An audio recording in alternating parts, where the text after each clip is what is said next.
യേശുക്രിസ്തുനാമം സ്നേഹവന്ദനത്തെ അറിയിക്കുന്നു. കൊലോസ്യ ലേഖനം 1-ാം അധ്യായം അതിന്റെ 1 മുതൽ 7 വരെയുള്ള വാക്യങ്ങൾ നമുക്ക് കഴിഞ്ഞ ആഴ്ച നമ്മള് ചിന്തിച്ച് ധ്യാനിച്ച് നിർത്തുവാൻ ദൈവം കൃപ ചെയ്തു. ദൈവ സഭയോടുള്ള അപ്പോസ്തലനായ പൗലോസിന്റെ സ്നേഹവും പ്രാർത്ഥനയും ദൈവത്തോടുള്ള നന്ദിയും എല്ലാം പ്രകടമാക്കുന്ന ലേഖനത്തിന്റെ ആരംഭത്തിലുള്ള ഭാഗങ്ങളാണ് നമ്മൾ ചിന്തിച്ചുകൊണ്ടിരിക്കുന്നത്. അവരുടെ ജീവിതത്തിലേക്കും അവരുടെ ദൈവസഭയുടെ തുടർന്നുള്ള ഉറച്ച നിലനിൽപ്പിനെ കുറിച്ചും ഒക്കെ അവരെ ബോധ്യപ്പെടുത്താൻ തുടങ്ങുമ്പോൾ അതിനു മുമ്പ് തന്നെ ഇപ്പോൾ അവരായിരിക്കുന്ന ശ്രേഷ്ഠമായ അവരുടെ ദൈവികമായ സ്വഭാവവും അവരിലുളവായിരിക്കുന്നതും ദൈവത്തോടും ദൈവമക്കളോടുമുള്ള അവരുടെ സ്നേഹവും വിശ്വസ്തതയും ക്രിസ്തുവിലുള്ള അവരുടെ വിശ്വാസമൊക്കെ ഒന്ന് എടുത്തു പറഞ്ഞ് അവരെ അപ്രീഷിയേറ്റ് ചെയ്ത് അവരെ ധൈര്യപ്പെടുത്തിക്കൊണ്ട് അപ്പോസ്തലന സഭയിലും ഉള്ള ആശങ്കകളെ കൈകാര്യം ചെയ്യുന്ന ഒരു രീതിയാണ് കൊലോസ്യ ലേഖനത്തിൽ നമ്മൾ കാണുന്നത്. അതുകൊണ്ട് കൊലോസ്യ വിശ്വാസത്തെ കുറിച്ച് വളരെ പ്രതീക്ഷയും അവരിലുള്ള പ്രത്യാശ കേട്ടറിഞ്ഞപ്പോൾ ഉണ്ടായ അപ്പോസ്തലന്റെ മനസ്സിലെ ആ സന്തോഷമെല്ലാം ഈ ലേഖനത്തിന്റെ ആരംഭത്തിലും തുടർന്നുള്ള ഭാഗങ്ങളും അദ്ദേഹം വ്യക്തമായി പ്രകടമാക്കുന്നുണ്ട്. അപ്പോസ്തലനായ പൗലോസ് എല്ലാ സഭകളിലും ഒക്കെയും ആ സഭകളെ കുറിച്ചുള്ള നല്ല ആത്മഭാരം ഉള്ള മനുഷ്യനും പ്രാർത്ഥിക്കുന്ന അവർ ദൈവസഭകൾക്ക് വേണ്ടി രാപ്പകൽ ജാഗരിക്കുന്ന എവിടെയൊക്കെ സഭകൾ ഉടലെടുത്തോ അവിടെയൊക്കെ ദൈവമക്കൾ എപ്രകാരമായിരിക്കുന്നു അറിയാൻ വളരെ വാഞ്ചയുള്ള ഒരു ഭക്തനായിരുന്നു, ഒരു ശുശ്രൂഷകനായിരുന്നു. അത് താൻ നേരിട്ട് ചെന്ന് സ്ഥാപിക്കാത്ത സഭയായതുകൊണ്ട് അതിനെക്കുറിച്ച് എനിക്ക് അത്ര വലിയ കാര്യമില്ല എന്ന് കരുതുന്ന ആളല്ല. എപ്പഫ്രോസിലൂടെയാണ്. അതാണ് നമ്മൾ 7-ാം വാക്യം ഇങ്ങനെ നിങ്ങൾ ഞങ്ങളുടെ പ്രിയ സഹഭൃത്യനായ എപ്പഫ്രോസിനോട് പഠിച്ചിട്ടുണ്ടല്ലോ. അവൻ നിങ്ങൾക്ക് വേണ്ടി ക്രിസ്തുവിന്റെ വിശ്വസ്ത ശുശ്രൂഷകനും നിങ്ങൾക്ക് ആത്മാവിനാലുള്ള സ്നേഹം ഞങ്ങളോട് അറിയിച്ചവനും ആകുന്നു. അപ്പം എപ്പഫ്രോസാണ് പ്രൊഫസറിനാണ് അവര് പഠിച്ചിട്ടുള്ളത്, അവരാ ദൈവവചനം കേട്ടിട്ടുള്ളത്. അദ്ദേഹം ക്രിസ്തുവിന്റെ വിശ്വസ്ത ശുശ്രൂഷകനാണ്. അപ്പൊ തന്റെ കൂടെ തന്റെ സഹ ശുശ്രൂഷകനായും തന്റെ കൂടെ വേല ചെയ്തിരുന്ന എപ്പഫ്രോസിലൂടെ സ്ഥാപിക്കപ്പെട്ട ദൈവസഭയെ കുറിച്ച് അപ്പോസ്തലന് കൊരിന്ത്യ സഭയെ കുറിച്ച് ഞാനാണ് നിങ്ങളുടെ പിതാവ്, ആത്മീയ പിതാക്കന്മാർ വേറെ ഇല്ലെന്ന് പറഞ്ഞ കൊരിന്ത്യ സഭയോടുള്ള അതേ സ്നേഹവും കൺസേണും അപ്പോസ്തലന് കൊലോസ്യ സഭയോടും ഉണ്ടായിരുന്നു. ഞാൻ പറഞ്ഞല്ലോ, ഇൻട്രൊഡക്ഷനിൽ പറഞ്ഞല്ലോ, നേരിട്ട് അപ്പോസ്തലൻ ഇവരെ കണ്ടിട്ടില്ല എന്ന് നമുക്ക് ഈ ലേഖനത്തിൽ തന്നെ കാണാൻ പറ്റും. 2-ാം അധ്യായം 1-ാം വാക്യത്തിൽ എഴുതിയിട്ടുണ്ട്. കൊലോസ്യ ലേഖനം 2-ാം അധ്യായം 1-ാം വാക്യം, നിങ്ങൾക്കും ലൗദിക്കയിലുള്ളവർക്കും ജഡത്തിൽ എന്റെ മുഖം കണ്ടിട്ടില്ലാത്ത എല്ലാവർക്കും വേണ്ടി അവർ ക്രിസ്തു എന്ന ദൈവമഹത്വത്തിന്റെ പരിജ്ഞാനവും വിവേകപൂർണ്ണതയുടെ സമ്പത്തും പ്രാപിപ്പാൻ തക്കവണ്ണം. ഞാനത് വായിക്കാൻ കാര്യം അപ്പോസ്തലൻ അവിടെ എടുത്തു പറയുന്ന ഭാഗമാണ്. നിങ്ങൾക്കും ലൗദിക്കയിലുള്ളവർക്കും എന്നെ അഭിമുഖമായി കണ്ടിട്ടില്ലാത്ത, ജഡത്തിൽ എന്റെ മുഖം കണ്ടിട്ടില്ല എന്ന് പറഞ്ഞാൽ എന്നെ അഭിമുഖമായി കണ്ടിട്ടില്ലാത്ത എല്ലാവർക്കും വേണ്ടി ഞാൻ എത്രയധികം പോരാടുന്നുണ്ടെന്ന് നിങ്ങൾ അറിയാൻ ഞാൻ ആഗ്രഹിക്കുന്നു. അപ്പോ ലവോദിക്കയിലുള്ളവരെ, കൊലോസ്യയിലുള്ളവരെ അങ്ങനെ എന്നെ നിങ്ങൾ അഭിമുഖമായി കണ്ടിട്ടില്ല എങ്കിലും നിങ്ങൾക്ക് വേണ്ടി ഞാൻ എത്രയധികം പോരാടുന്നുവെന്ന് നിങ്ങൾ അറിയാൻ ഞാൻ ആഗ്രഹിക്കുന്നു. അപ്പം എത്ര ആത്മാർത്ഥതയോടെയാണ് അപ്പോസ്തലൻ ദൈവസഭകളെ കാണുന്നത്. താൻ അഭിമുഖമായി കണ്ടിട്ടില്ലാത്ത സഭയാണ് കൊലോസ്യ സഭ, ലവോദിക്യ സഭയൊക്കെ. പക്ഷെ അവരെ കുറിച്ച് അറിയുവാനും അവരുടെ നന്മകൾ അറിയുവാനും അതേപോലെ തന്നെ ആ സഭയില് ഏതെങ്കിലും ദുരുപദേശങ്ങൾ കയറിക്കൂടി അവരുടെ വിശ്വാസ സ്ഥിരതയെ ഇളക്കുന്നു എന്ന് അറിയുമ്പോൾ അതിന് വേണ്ട പ്രതിവിധികളെ കണ്ടെത്തുവാനും, അത് കത്തിലൂടെ ആണെങ്കിലും തന്റെ സാഹചര്യം എത്ര പരിമിതമാണെങ്കിലും അവരെ ക്രിസ്തുയേശുവിൽ ഉറപ്പിച്ചുകൊണ്ട് നിർത്തുവാൻ അപ്പോസ്തലൻ എത്രയധികം പോരാടുന്നുണ്ടെന്നുള്ളത് താൻ തന്നെ സാക്ഷ്യപ്പെടുത്തുകയാണ് ഇവിടെ. അത് ലേഖനത്തിൽ നമുക്ക് ഉടനീളം കാണുവാനും കഴിയും. അത് അപ്പോസ്തലൻ ഞാൻ ചില ഭാഗങ്ങൾ ഓർപ്പിച്ച പോലെ തന്നെ തന്റെ ശുശ്രൂഷകളെ വെളിപ്പെടുത്തിയല്ല ഈ സഭയെ നിലനിർത്തുന്നത്, ക്രിസ്തുവിനെ വെളിപ്പെടുത്തിയാണ് ഈ സഭകളെ നിലനിർത്താൻ. നമ്മുടെ ജീവിതത്തിൽ നമ്മുടെ സാക്ഷ്യങ്ങളെ ഏറ്റവും ഉത്തമമായാണ് നമ്മുടെ സാക്ഷ്യങ്ങൾ പങ്കുവെക്കേണ്ട സമയത്ത് നമ്മൾ പങ്കുവെക്കണം. അപ്പോസ്തലനും അത് ചെയ്യുന്നുണ്ട്. ലേഖനങ്ങൾ എഴുതുന്ന സമയത്ത് ചില അവസരങ്ങൾ താൻ ഉപയോഗിക്കുന്നുണ്ട്. തന്റെ രക്ഷയെക്കുറിച്ച് പറയുവാൻ, തന്റെ മാനസാന്തരത്തെ കുറിച്ച് പറയുവാൻ, തന്റെ പൃഥുപാരമ്പര്യം എടുത്തിട്ട് അത് സ്വയമായി പൃഥുപാരമ്പര്യത്തിൽ ഇപ്പോഴും പുകഴുന്നവരോട് ഒന്ന് പറഞ്ഞ് ഇതേതുമില്ലെന്ന് അറിയിക്കാനും തങ്ങളുടെ പശ്ചാത്തലങ്ങൾ എടുക്കാറുണ്ട്. പക്ഷെ അപ്പോസ്തലന്റെ ലേഖനത്തിന്റെ ആകത്തുകയോ ലക്ഷ്യമോ അതല്ല. മറിച്ച് ഏതൊരു ലേഖനം എഴുതുമ്പോഴും അപ്പോസ്തലൻ ആഗ്രഹിക്കുന്നത് ക്രിസ്തുയേശുവിനെ വെളിപ്പെടുത്തുക, ക്രിസ്തുയേശുവിനെ അവരെ ഉറപ്പിക്കുക, വേരൂന്നി അവർ ക്രിസ്തുയേശുവിന്റെ സ്നേഹത്തിൽ വേരൂന്നി നിൽക്കുക എന്നുള്ള ഉദ്ദേശത്തോടെയാണ് എല്ലാ ലേഖനങ്ങളും അദ്ദേഹം എഴുതുമ്പോഴുള്ള പ്രധാനമായ അദ്ദേഹത്തിന്റെ സന്ദേശം. കൊലോസ്യരോടും അങ്ങനെ തന്നെയാണ്. ഞാൻ നിങ്ങൾക്ക് വേണ്ടി അധികം പോരാടുന്നു എന്ന് പറയുന്നത് തന്റെ അധ്വാനത്തെ കാണിക്കാനല്ല, ഞാൻ എന്തിനു വേണ്ടിയാ പോരാടുന്നു ചോദിച്ചാൽ എന്നെ തന്നെ നിങ്ങളുടെ നടുവിൽ വെളിപ്പെടുത്താനല്ല, പിന്നെയോ ക്രിസ്തുയേശുവിനെ വെളിപ്പെടുത്താൻ. കാരണം ക്രിസ്തുയേശുവിനെ നിങ്ങൾക്ക് വെളിപ്പെട്ട് കിട്ടിയാൽ, അല്ലെങ്കിൽ ക്രിസ്തുയേശുവിന്റെ പരിജ്ഞാനത്തിൽ നിങ്ങൾ വളർന്നു വന്നാൽ, ഞാൻ നിങ്ങളുടെ അടുത്ത് ഇരിക്കേണ്ട കാര്യമില്ല ദുരുപദേശങ്ങളെ എതിർക്കാൻ. എന്റെ കത്ത് എപ്പോഴും വരേണ്ട കാര്യമില്ല ദുസ്വാധീനങ്ങളിൽ നിന്ന് വിടുതൽ പ്രാപിക്കാൻ. ഞാൻ എപ്പോഴും ഇവിടുന്ന് വേലക്കാരെ അയക്കേണ്ട കാര്യമില്ല നിങ്ങൾക്ക് നേരെ നിൽക്കാൻ. കാരണം നിങ്ങളുടെ ഉള്ളിൽ ക്രിസ്തുവിന്റെ പരിജ്ഞാനം വർദ്ധിച്ചു വന്നാൽ, നിങ്ങൾ കൊലോസ്യയിലായാലും ലവുദിക്കയിലായാലും എഫെസോസിലായാലും ഫിലിപ്പിയിലായാലും ഗലാത്യയിലായാലും നിങ്ങൾ കൊരിന്ത്യയിലായാലും, നിങ്ങൾ നോക്ക ദൂരസ്ഥനാണെങ്കിലും എനിക്ക് ഉറപ്പുണ്ട് നിങ്ങൾക്ക് ഈ ഒരു ദുസ്വാധീനങ്ങളിലും പെടാതെ ക്രിസ്തുവേശുവിൽ വേരൂന്നി ജീവിക്കുവാൻ കഴിയും. ഒരു തത്വചിന്തകന്മാർക്കും, ഒരു വ്യർത്ഥ പാരമ്പര്യം ഉയർത്തിപ്പിടിക്കുന്നവർക്കും, ഒരു യഹൂദ മത പാരമ്പര്യത്തെ മുറുകെ പിടിക്കുന്നവർക്കും, പരിച്ഛേദനവാദികൾക്കും, ദൂതന്മാരെ ആരാധിക്കണം നിങ്ങളെ പ്രേരിപ്പിക്കുന്ന ശക്തികൾക്കും, ഇതിനേക്കാൾ എന്തോ വലുതാണ് ആത്മീക ജീവിതം, ഇതിനപ്പുറമായി ക്രിസ്തുവിനും മുകളിൽ എന്തോ ഉണ്ട് എന്ന് പറഞ്ഞുകൊണ്ട് നിങ്ങളെ സംശയിപ്പിക്കുന്ന, ഭ്രമിപ്പിക്കുന്ന, നിങ്ങളുടെ ശ്വാസജ്യോതി ഇളക്കുവാൻ ശ്രമിക്കുന്ന എല്ലാവരെയും എതിരിടാൻ നിങ്ങളുടെ മുമ്പിൽ ഞാൻ വെളിപ്പെടുത്തുന്ന എന്നെയല്ല, പിന്നെയോ എനിക്ക് വെളിപ്പെട്ട് കിട്ടിയ ക്രിസ്തുവിനെയാണ് ഞാൻ നിങ്ങളുടെ മുമ്പിൽ വെളിപ്പെടുത്തുന്നത്. ആ ക്രിസ്തുവേശുവിന്റെ വെളിപ്പാട് നിങ്ങൾക്കുണ്ടെങ്കിൽ നിങ്ങൾക്ക് അത് മതിയായതാണ്. ജീവിതത്തിന്റെ അവസാനം വരെ സകല പ്രതിസന്ധികളെയും പ്രശ്നങ്ങളെയും വെല്ലുവിളികളെയും, അത് വ്യക്തിപരമായാലും അത് ഭൗതികമായാലും അത് ആത്മികമായാലും അത് ശാരീരികമായാലും അത് മാനസികമായാലും അവയെ നേരിടുവാൻ ഈ ക്രിസ്തുവേശുവിന്റെ വെളിപ്പാട് മതിയായതാണ്. അപ്പോസ്തലൻ ഉറപ്പുള്ളതുകൊണ്ട് അദ്ദേഹം തന്റെ കത്തിലൂടെ അവർക്ക് ക്രിസ്തുവിന്റെ മഹത്വത്തെ, ക്രിസ്തുവിന്റെ ഔന്നത്യത്തെ, ആ പ്രീ എമിനൻസ്, സർവശ്രേഷ്ഠതയെ കൈമാറാൻ വേണ്ടിയാണ് ഈ കത്ത് എഴുതുന്നത്. അതിന് ഒടുക്കമൊക്കെ അദ്ദേഹം വളരെ ഭംഗിയായി ക്രമീകരിച്ചെങ്കിലും ഇതിനകത്ത് ഇതിനകത്ത് അദ്ദേഹം ഏറ്റവും ശക്തമായി പ്രതിപാദിക്കുന്ന വിഷയം കർത്താവായ യേശു ക്രിസ്തു എന്ന ആ ദൈവിക മർമ്മം, ദൈവത്തിന്റെ സർവസമ്പൂർണതയും വസിക്കുന്ന ക്രിസ്തു, എല്ലാ കാര്യങ്ങളും ക്രിസ്തു, ആ വിജ്ഞാനം നമ്മളുടെ ജീവിതത്തിലും അത് അപ്പോസ്തലൻ വളരെ ധൈര്യസമേതം എല്ലാ സഭകളിലും പ്രസ്താവിക്കുന്നു എന്നുള്ളതാണ്. തന്നോട് ചോദിക്കുക, അപ്പോസ്തല താങ്കൾ എന്തുകൊണ്ടാണ് ഈ തടങ്കലിൽ വിചാരണയ്ക്ക് വേണ്ടി കാത്തിരിക്കുമ്പോൾ, ക്രൈസ്തവരുടെ മുന്നിൽ നിൽക്കുവാൻ താങ്കൾ കാത്തിരിക്കുമ്പോൾ താങ്കൾ എന്താ നിരാശപ്പെടാത്തെ, താങ്കൾ എന്താ തകർന്നു പോകാത്തെ, താങ്കൾ എന്താ നാളെയെ കുറിച്ച് ആകുലപ്പെടാത്തെ, തങ്ങളുടെ ശുശ്രൂഷയെ കുറിച്ച് മറ്റുള്ളവർ എന്ത് ചിന്തിക്കും, ഇനി എങ്ങനെയാണ് എന്നൊക്കെ ചിന്തിച്ച് എന്തുകൊണ്ടാണ് താങ്കൾ പതറിപ്പാന്ന് ചോദിച്ചത്? അപ്പോസ്തലൻ പറയും, എപ്പഫ്രോസിന്റെ അടുത്തുള്ളതുകൊണ്ടല്ല, തിമോത്തിയോസ് വന്നു പോകുന്നതുകൊണ്ടല്ല, ഇവരാരും എന്റെ അരികിലുള്ളതോ ദൂരെയുള്ളതോ അല്ല, എന്റെ ഉള്ളിൽ ക്രിസ്തുവേശുവിന്റെ വെളിപ്പാട് ക്രിസ്തു എന്നോടുകൂടെ ഉള്ളത് കൊണ്ട് എനിക്ക് വ്യക്തമായിട്ട് അറിയാം. അവനറിയാതെ എന്റെ തലയിലെ ഒരു മുടി പോലും നിലത്തു വീഴുകയില്ലെങ്കിൽ അവൻ എന്നെ നന്നായി അറിയുന്നതുകൊണ്ട് ഞാൻ എവിടെ ആയിരുന്നാലും അത് ദൈവിക പദ്ധതിയാണെന്നുള്ള ബോധ്യം ക്രിസ്തുവേശുവിന്റെ വെളിപ്പാടിലാണ് താൻ പ്രാപിച്ചത്. ആ പരിജ്ഞാനത്തിൽ നിൽക്കുന്നതുകൊണ്ടാണ് തനിക്ക് ഈ തടങ്കൽ പോലും, ഈ കരുതൽ തടങ്കൽ പോലും ഒരു ശുശ്രൂഷയ്ക്കുള്ള മുഖാന്തരമായി മാറിയത്.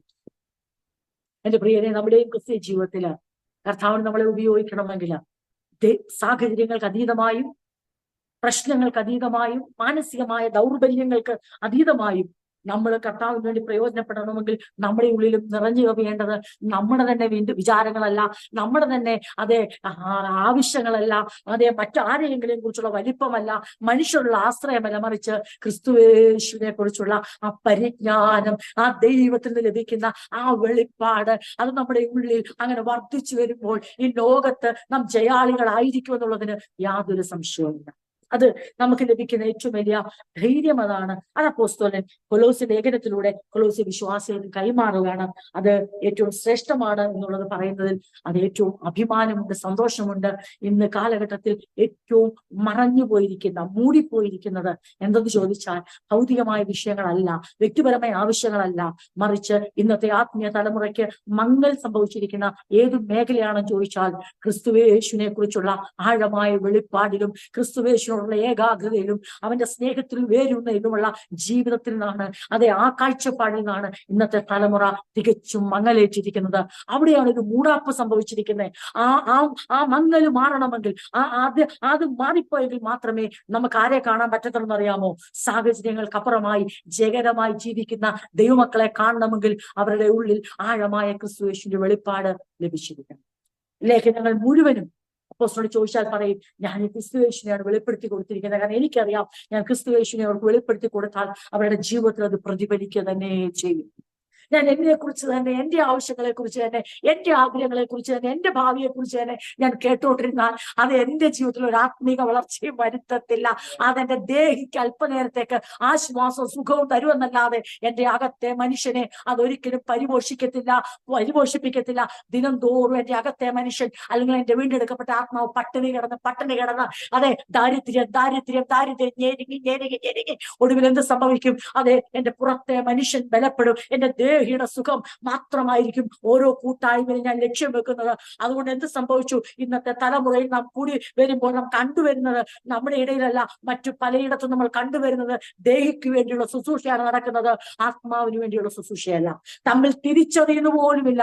ഈ നടക്കുന്നത് കേവലം ദേഹിയോട് മാത്രമാണ് സംസാരിക്കുന്നത്. ഞാൻ, എന്റെ, നിന്റെ എന്നുള്ള ശുശ്രൂഷ മാത്രമാണ് നടക്കുന്നത്. മറിച്ച് വീണ്ടെടുക്കപ്പെട്ട ആത്മാവിനെ, ദൈവത്തിന്റെ ആത്മാവിന്റെ ശക്തിയാൽ നിറച്ച്, ക്രിസ്തുവേശുവിന്റെ വെളിപ്പാടിനാൽ നിറച്ച്, ഈ ലോകത്തെ ജയാളികളായി തന്റെ മക്കളെ നിർത്താനുള്ള ആത്മാവിനെ പരിപോഷിപ്പിക്കുന്ന ശുശ്രൂഷകൾ വിരളമായി കൊണ്ടിരിക്കുന്നു. എന്നാൽ അറിയാതെ പോകുന്ന ഒരു കാര്യമുണ്ട്. അകത്തെ മനുഷ്യൻ പരിപോഷിക്കപ്പെടുമ്പോൾ ദേഹി ഓൾറെഡി ബലപ്പെട്ടിരിക്കും. ദേഹി ബലപ്പെട്ടിരിക്കുന്ന ഞാനെന്ന, അല്ലെങ്കിൽ എന്റെ ദേഹി എന്ന് പറയുമ്പോൾ ഞാൻ, എന്റെ, അതെ, ആ വ്യക്തി ബലപ്പെടുമ്പോഴല്ല ആത്മാവ് ബലപ്പെടുന്നത്. മറിച്ച് വീണ്ടെടുക്കപ്പെട്ട ആത്മാവ് ബലപ്പെടുമ്പോഴാണ് ദേഹിക്ക് സമാധാനം ഉണ്ടാകുന്നത്. ആത്മാവ് ബലപ്പെടുമ്പോൾ, അതെ, വീണ്ടെടുക്കപ്പെട്ട ആത്മാവ് ദേഹിയോട് പറയും, എന്റെ മനമേ നീ എന്തിനാ കലങ്ങിയിരിക്കുന്നേ? എന്റെ ദേഹിയെ, റീനായെ, നീ എന്തിനാ വിഷമിച്ചിരിക്കുന്നേ? നിനക്ക് വേണ്ടി പ്രവർത്തിപ്പാൻ നിനക്കൊരു ദൈവമില്ലയോ? നിനക്ക് വേണ്ടി സംസാരിപ്പാൻ നിന്നെ വീണ്ടെടുത്ത വീണ്ടെടുപ്പുകാരൻ ജീവിക്കുന്നില്ലയോ?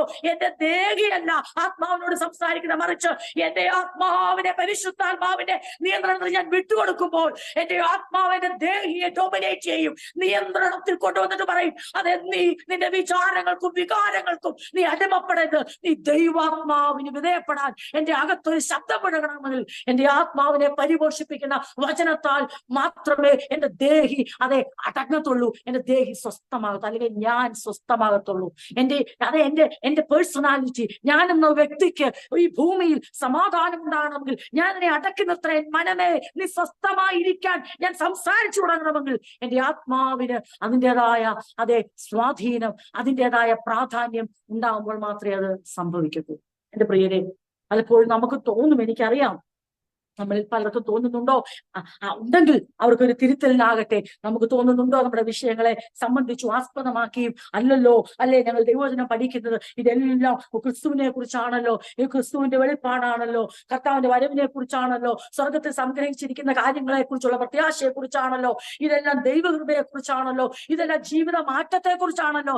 ഏത് മാറ്റം? ജീവിത മാറ്റം നമുക്ക് ഇഷ്ടമായത്. സാഹചര്യങ്ങൾ മാറുന്ന, സ്വഭാവം മാറാൻ പറയുമ്പോൾ അത് ചില ബുദ്ധിമുട്ടുള്ള കാര്യമാണ്. പക്ഷെ സാഹചര്യങ്ങൾ ദൈവം മാറ്റിയാൽ നമ്മൾ പറയും, കർത്താവെ മാറ്റിക്കോ, ഞങ്ങൾക്ക് എത്ര സന്തോഷമാ. ഇതേ രോഗങ്ങൾ, ദുഃഖങ്ങൾ, കഷ്ടങ്ങൾ മാറുന്നു, ഞെരുക്കങ്ങൾ മാറുന്നു, ബുദ്ധിമുട്ടുകൾ മാറുന്നു, അതെല്ലാവർക്കും സന്തോഷം. പക്ഷെ ദൈവം കൂടി വരുമ്പോൾ സംസാരിക്കുന്നത്, അതെ, ദൈവത്തിന് ഒരൊറ്റ രാത്രി കൊണ്ട് മാറ്റാൻ കഴിയുന്ന സാഹചര്യത്തെ കുറിച്ചല്ല, ഒരായുസ്സെടുത്ത് മാത്രം ദൈവം മാറ്റുന്ന സ്വഭാവത്തെ കുറിച്ചാണ് ദൈവം നമ്മോട് സംസാരിക്കുന്നത്. അത് പലപ്പോഴും നമുക്ക് അല്പം വേദനയായി തോന്നിയേക്കാം. ഇതിനകത്തൊന്നും ഞങ്ങളുടെ ജീവിതത്തോട് ബന്ധപ്പെടുന്നത്, എന്റെ പ്രിയരെ, ഇത് തന്നെയാണ് ജീവിതത്തോട് ബന്ധപ്പെടുന്നത്. അതെ, അങ്ങനെ വരുമ്പോഴാണ് നമ്മുടെ ജീവിതത്തിന്റെ ആകമാന മാറ്റം ഉണ്ടാകുന്നത്. അല്ലെങ്കിൽ ബാക്കിയെല്ലാം താൽക്കാലികമായിരിക്കും. പലപ്പോഴും പലരും ചിന്തിച്ചു വെച്ചേക്കുന്നത് ഇങ്ങനെയാണ്, ഈ സാഹചര്യങ്ങൾ മാറാനാണ്, ഈ വിഷയം മാറാനാണ്, ഈ രോഗം മാറാനാണ്, ഈ കടഭാരം മാറാനാണ് ഏറ്റവും വലിയ ബുദ്ധിമുട്ടെന്നാ പലരും ചിന്തിച്ചു വെച്ചേക്കുന്നത്. അയ്യോ, ഇത്രയും വർഷം കുഞ്ഞുങ്ങളില്ലാതെ ഇനി കുഞ്ഞുങ്ങൾ ഉണ്ടാകുന്നതാണ് ഏറ്റവും വലിയ കാര്യം. ഇത്രയും വർഷം വീടില്ലാതെ ഇനി ഒരു വീട് ഈ കാലഘട്ടത്തിൽ ഉണ്ടാക്കുന്നതാണ് ഏറ്റവും വലിയ കാര്യം.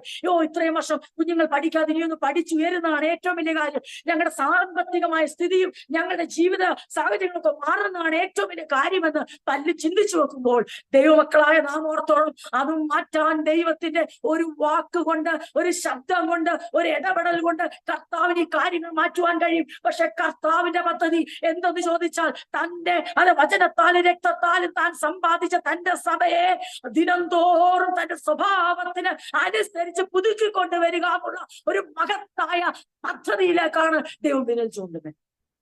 അങ്ങനെയുള്ള തന്റെ കുഞ്ഞുങ്ങളുടെ ജീവിതത്തിൽ ദൈവത്തിന് അവരോട് ബന്ധപ്പെട്ടിരിക്കുന്ന, അവരെ അലട്ടുന്നതായ വിഷയങ്ങളോ ദുഃഖിപ്പിക്കുന്നതായ വിഷയങ്ങളോ അവരുടെ മനസ്സിനെ തകർക്കുന്നതോ അവർക്ക് ഏറ്റവും ആവശ്യവും അത്യാവശ്യവുമായിരിക്കുന്നതിന്റെ ഒക്കെ മേൽ പ്രവർത്തിപ്പാൻ ദൈവത്തിനൊരു നിമിഷം മതി. നമ്മുടെ സാഹചര്യങ്ങളെ മാറ്റാൻ ദൈവത്തിനൊരു നിമിഷം മതി. നമ്മുടെ സ്വഭാവത്തെ മാറ്റാൻ നമ്മുടെ ഒരു ആയുസ്സാണ് ദൈവം എടുക്കുന്നത്.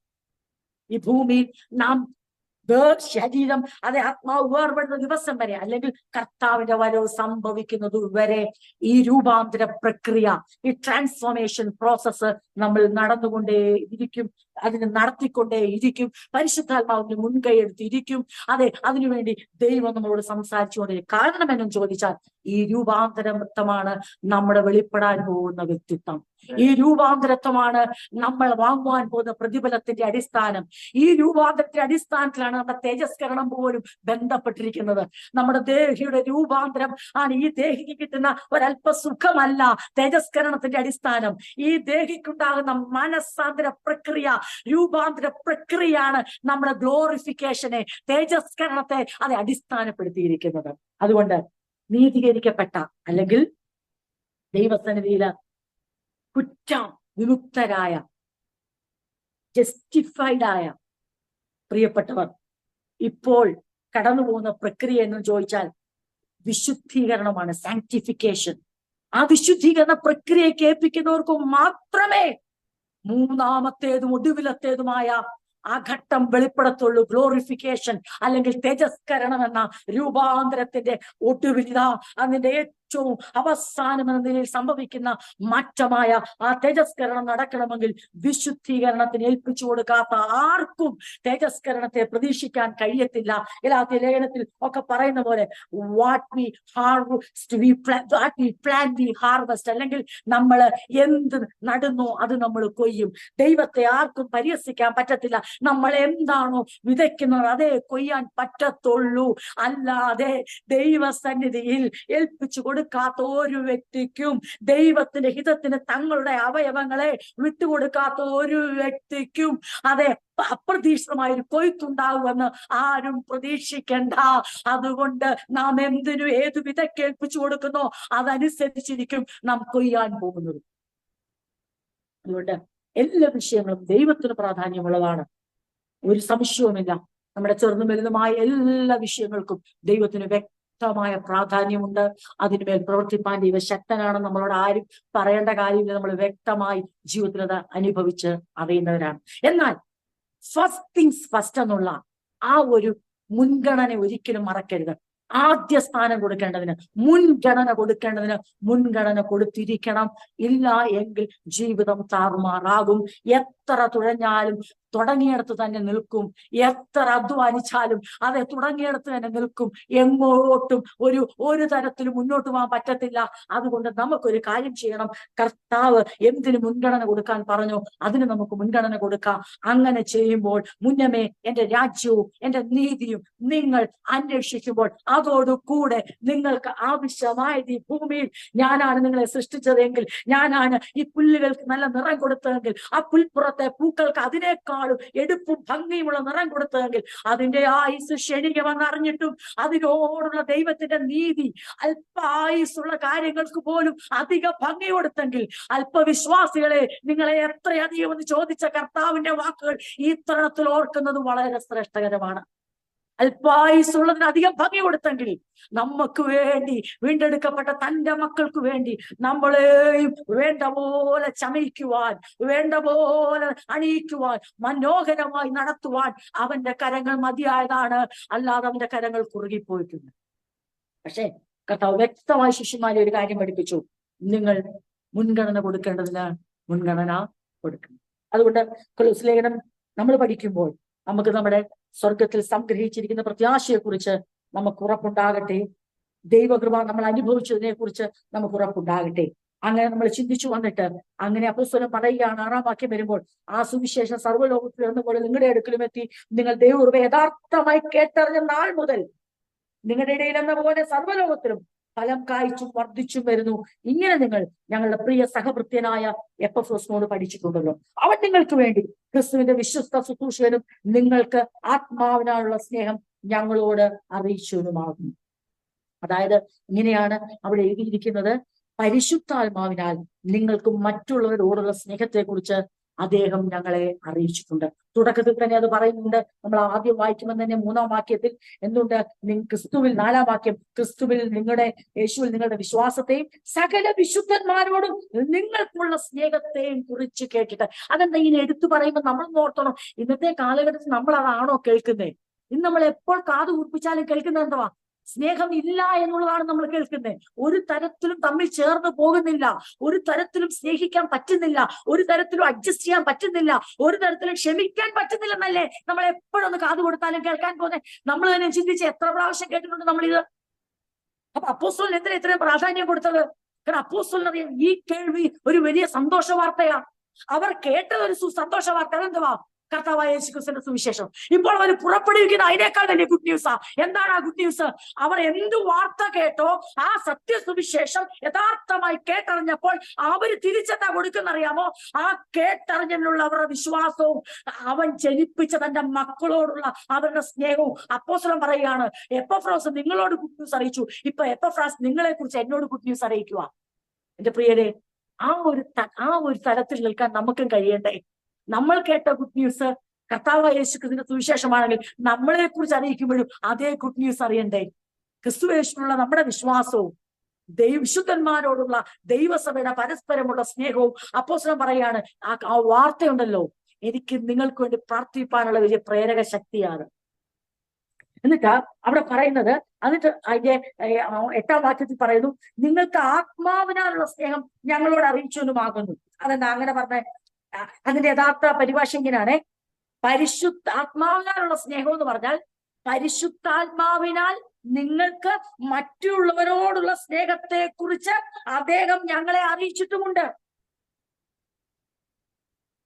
നിങ്ങൾക്ക് ആത്മാവിനുള്ള സ്നേഹം ഞങ്ങളോട് അറിയിച്ചത് പറഞ്ഞാൽ അതിന്റെ അർത്ഥം പരിശുദ്ധാത്മാവിനാൽ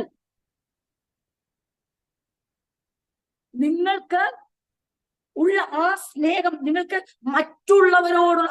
ഞാനിത് ചിന്തിച്ചപ്പോൾ ഓർക്കുവാണ്, ഈ fruit of the Holy Spirit എന്ന് പറയുമ്പോൾ അതിനകത്ത് ആദ്യം പറയുന്ന സ്നേഹമാണ്.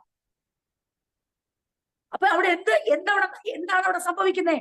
പരിശുദ്ധാത്മാവിന്റെ ഫലമായ, ആദ്യം തന്നെ പരാമർശിക്കുന്ന ഫലമായ സ്നേഹം അവരിൽ നിന്ന് പുറപ്പെട്ടു. അതുകൊണ്ടാണ് പറയുന്നത്, പരിശുദ്ധാത്മാവിനാൽ നിങ്ങൾക്ക് മറ്റുള്ളവരോടുള്ള സ്നേഹത്തെ കുറിച്ച് അദ്ദേഹം ഞങ്ങളെ അറിയിച്ചിട്ടുണ്ട്. പക്ഷേ ഇന്നത് നമ്മൾ കണ്ടുവരുന്നത് സ്വയം സ്നേഹികളെയാ. താനും തന്റെ കുടുംബവും മാത്രം മുൻഗണന അതിനാ. അത് പരിശുദ്ധാത്മാവിന്റെ ഫലമല്ല. പരിശുദ്ധാത്മാവിന്റെ ഫലമായ സ്നേഹം ഒരാളിലുണ്ടെങ്കിൽ അവർ മറ്റുള്ളവരെ സ്നേഹിക്കും. ദൈവം ജനിപ്പിച്ച തന്റെ മക്കളെ സ്നേഹിക്കും. നാം ജനിച്ച പോലെ വചനത്താലോ ആത്മാവിനാൽ നാം ജനിച്ച പോലെ അതേപോലെ വചനത്താൽ വീണ്ടും ജനിച്ച ആത്മാവിനാൽ ജനിച്ചവരെ സ്നേഹിക്കുവാൻ വേണ്ടിയാണ് പരിശുദ്ധാത്മാവ് ഈ ഫലം പുറപ്പെടുവിക്കുന്നത്. പ്രശ്നം പറയാണ്, എപ്പഫ്രോസ് വന്ന് ഞങ്ങളോട് പറഞ്ഞു, അവർക്കുണ്ടല്ലോ ആ ഹോളി സ്പിരിറ്റിന്റെ ഫ്രൂട്ടായ ആ ലവ്, ആ സ്നേഹം, അതെങ്ങനെയാണ് എനിക്ക് മനസ്സിലായെന്നറിയാവോ? അവർക്കുണ്ടെന്ന്. ഈ സത്യസുവിശേഷം കേട്ടപ്പോൾ അവരുടെ ജീവിതത്തിന്റെ പ്രധാന മാറ്റം എന്നത് ചോദിച്ചാൽ അവർക്ക് സ്നേഹമുണ്ട്. വീണ്ടെടുക്കപ്പെട്ട ദൈവമക്കളെ അവർക്ക് ഭയങ്കര സ്നേഹമാ. അപ്പൊ നമ്മളിൽ പരിശുദ്ധാത്മാവിന്റെ ഫലമുണ്ടോ എന്ന് അറിയുന്നത് എങ്ങനെയാ? നമ്മുടെ ജീവിതത്തിൽ നാം പുറപ്പെടുവിക്കുന്ന, അല്ലെങ്കിൽ നാം ദൈവമക്കളാകുന്നതിന് മുമ്പ് നമുക്ക് സ്നേഹം ഉണ്ടായിരുന്നു. പക്ഷെ ആ സ്നേഹം ആരോടായിരുന്നു, എവിടെ വരെയായിരുന്നു എന്ന് നമുക്ക് വ്യക്തമായിട്ട് അറിയാം. പക്ഷെ ആത്മാവിന്റെ ഫലമായ സ്നേഹം സഭയിൽ പ്രൊഡ്യൂസ് ചെയ്യുമ്പോൾ സഭ അതെങ്ങനെ വെളിപ്പെടുത്തുന്നേ? സഭയ്ക്ക് ആത്മാവിന്റെ ഫലമായ സ്നേഹമുണ്ട്. ഇവിടെ ഫ്രൂട്ട് ഓഫ് ദ സ്പിരിറ്റ് അത് പ്രൊഡ്യൂസ് ചെയ്യുന്നുണ്ട്. ഇവിടെ ആത്മാവിന്റെ ഫലമായ സ്നേഹം കായ്ക്കുന്നുണ്ട്, അത് പുറപ്പെടുന്നുണ്ടെന്ന് എപ്പഫ്രോസ് എങ്ങനെയാ കൊലോസ്യരെ കുറിച്ച് അറിഞ്ഞേ? അവർക്ക് മറ്റുള്ളവരോടുള്ള അല്ലെങ്കിൽ സകല വിശുദ്ധന്മാരോടുമുള്ള അവരുടെ സ്നേഹം കണ്ടപ്പോൾ അപ്പോസ്തലന് മനസ്സിലായി, ഫ്രൂട്ട് ഓഫ് ദ ഹോളി സ്പിരിറ്റിന്റെ ഫസ്റ്റ് ഫ്രൂട്ടായി കൊടുത്തിരിക്കുന്ന സ്നേഹം ഇവിടെ പുറപ്പെട്ടു കഴിഞ്ഞിരിക്കുന്നു. 9-ാം വാക്യം, അതുകൊണ്ട് ഞങ്ങൾ അത് കേട്ട നാൾ മുതൽ നിങ്ങൾക്ക് വേണ്ടി ഇടവിടാതെ പ്രാർത്ഥിക്കുന്നു. അക്കാരണത്താൽ തന്നെ ഞങ്ങളത് കേട്ട ദിവസം മുതൽ നിങ്ങൾക്ക് വേണ്ടി ആരംഭിച്ച പ്രാർത്ഥനകൾ മുടക്കിയിട്ടില്ല. നിങ്ങളുടെ ജീവിതത്തിൽ സുവിശേഷം നിമിത്തമുണ്ടായ നിങ്ങളുടെ ഫലങ്ങൾ, ജീവിത മാറ്റങ്ങൾ നിങ്ങളുടെ ശുശ്രൂഷകൻ തന്നെ വന്ന് ഞങ്ങളോട് അറിയിച്ചപ്പോൾ നിങ്ങൾ എപ്പഫ്രാസിന്റെ കയ്യിൽ ഫിലിപ്പിയർ കൊടുത്തുവിട്ട പോലെ കൊടുത്തുവിട്ടു കഴിഞ്ഞോ എന്നല്ല ഞങ്ങൾ നോക്കുന്നേ. നിങ്ങൾ കവർ കൊടുത്തു വിട്ടിട്ടുണ്ടോ, അതിനകത്ത് പണം ഉണ്ടോ എന്നല്ല ഞങ്ങൾ നോക്കുന്നേ. നിങ്ങൾ തരുന്ന അനുസരിച്ചല്ല ഞങ്ങൾ നിങ്ങൾക്ക് വേണ്ടി പ്രാർത്ഥിക്കുന്നേ. നിങ്ങൾ ദൈവത്തിന് വേണ്ടി കൊടുക്കുന്ന അനുസരിച്ചാ ഞങ്ങൾ നിങ്ങൾക്ക് വേണ്ടി പ്രാർത്ഥിക്കുന്നേ.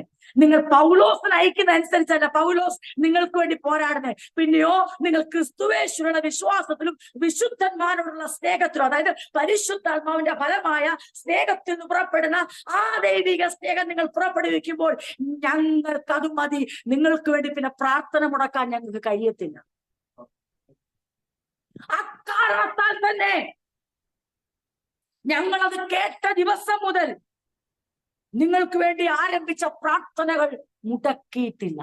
നിങ്ങളിൽ വ്യാപരിക്കുന്ന സ്വർഗീയ പ്രത്യാശയും നിങ്ങൾ അനുഭവിക്കുന്ന ദൈവകൃപയും നിങ്ങളുടെ പ്രത്യാശയും നിങ്ങളിൽ വ്യാപരിക്കുന്ന ദൈവകൃപയും നിങ്ങളുടെ കേവലം വാക്കുകൊണ്ടുള്ള സാക്ഷ്യം മാത്രമല്ല, മറിച്ച് നിങ്ങളുടെ വിശ്വാസവും പരസ്പരമുള്ള സ്നേഹവും നിങ്ങളുടെ ശുശ്രൂഷകർക്ക് ബോധ്യപ്പെട്ട് അത് അവരിവിടെ വന്ന് അറിയിക്കത്തക്കവണ്ണം വ്യക്തമായി വെളിപ്പെട്ടിരിക്കുന്നു. അത് അറിഞ്ഞപ്പോൾ മുതൽ ഞാൻ നിങ്ങളെ അഭിമുഖമായി കണ്ടിട്ടില്ലെങ്കിലും കണ്ടിട്ടുള്ള കൊരിന്ത്യരെ പോലെ തന്നെ നിങ്ങൾക്ക് വേണ്ടി പ്രാർത്ഥിപ്പാൻ പരിശുദ്ധാത്മാവ് എന്നെ അപ്പോൾ തൊട്ട് ശക്തമായി പ്രേരിപ്പിക്കുക.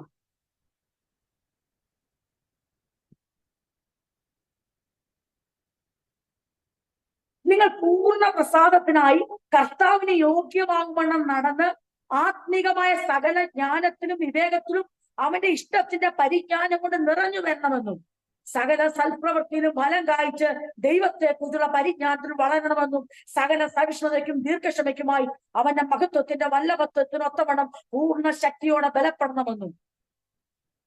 അത്രയും കൊണ്ട് നിർത്തും. അത് അവിടെ വെച്ചിട്ട് അടുത്ത ഭാഗം നമുക്ക് ചിന്തിക്കാം.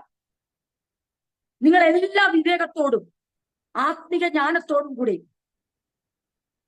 ദൈവത്തെ കുറിച്ചുള്ള പരിജ്ഞാനത്താൽ നിറഞ്ഞവരാകണമെന്നും എല്ലാ കാര്യത്തിലും കർത്താവിനെ പ്രസാദിപ്പിച്ചുകൊണ്ട് അവിടുത്തേക്ക് യോഗ്യമാം വിധം ജീവിച്ചും സകല സൽപ്രവൃത്തികളിലും ഫലം കായ്ച്ചും ദൈവിക പരിജ്ഞാനത്തിൽ വളരണമെന്നും സകല സഹിഷ്ണുതയും ദീർഘക്ഷമയും കാണിക്കാൻ വേണ്ടി അവിടുത്തെ മഹത്വകരമായ ആധിപത്യത്തിനൊത്തവണ്ണം എല്ലാ ശക്തിയും പ്രാപിച്ച് ബലപ്പെടണമെന്നും. ഫിലിപ്പിയർക്ക് വേണ്ടി പ്രാർത്ഥിക്കുമ്പോഴും എഫെസർക്ക് വേണ്ടി പ്രാർത്ഥിക്കുമ്പോൾ എല്ലാം ഇത് ഇങ്ങനെ തന്നെയാ പ്രാർത്ഥിക്കണേ. അല്ലാതെ ഇതിനൊരു വ്യത്യാസം അപ്പോസ്തലൻ വരുത്തുന്നില്ല. അപ്പോസ്തലന് ഒരൊറ്റ ലക്ഷ്യമേ ഉള്ളൂ. അതായത് അപ്പോസ്തലൻ അവർക്ക് വേണ്ടി പ്രാർത്ഥിക്കുക,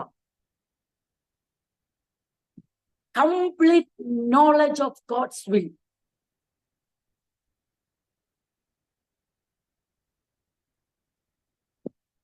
ദൈവഹിതത്തെ കുറിച്ചുള്ള ആ പരിജ്ഞാനം, സ്പിരിച്വൽ വിസ്ഡം ആൻഡ് അണ്ടർസ്റ്റാൻഡിങ്, ഈ കാര്യങ്ങൾ ആത്മീകമായ സകല ജ്ഞാനത്തിലും, സ്പിരിച്വൽ വിസ്ഡം, വിവേകം, അണ്ടർസ്റ്റാൻഡിങ്,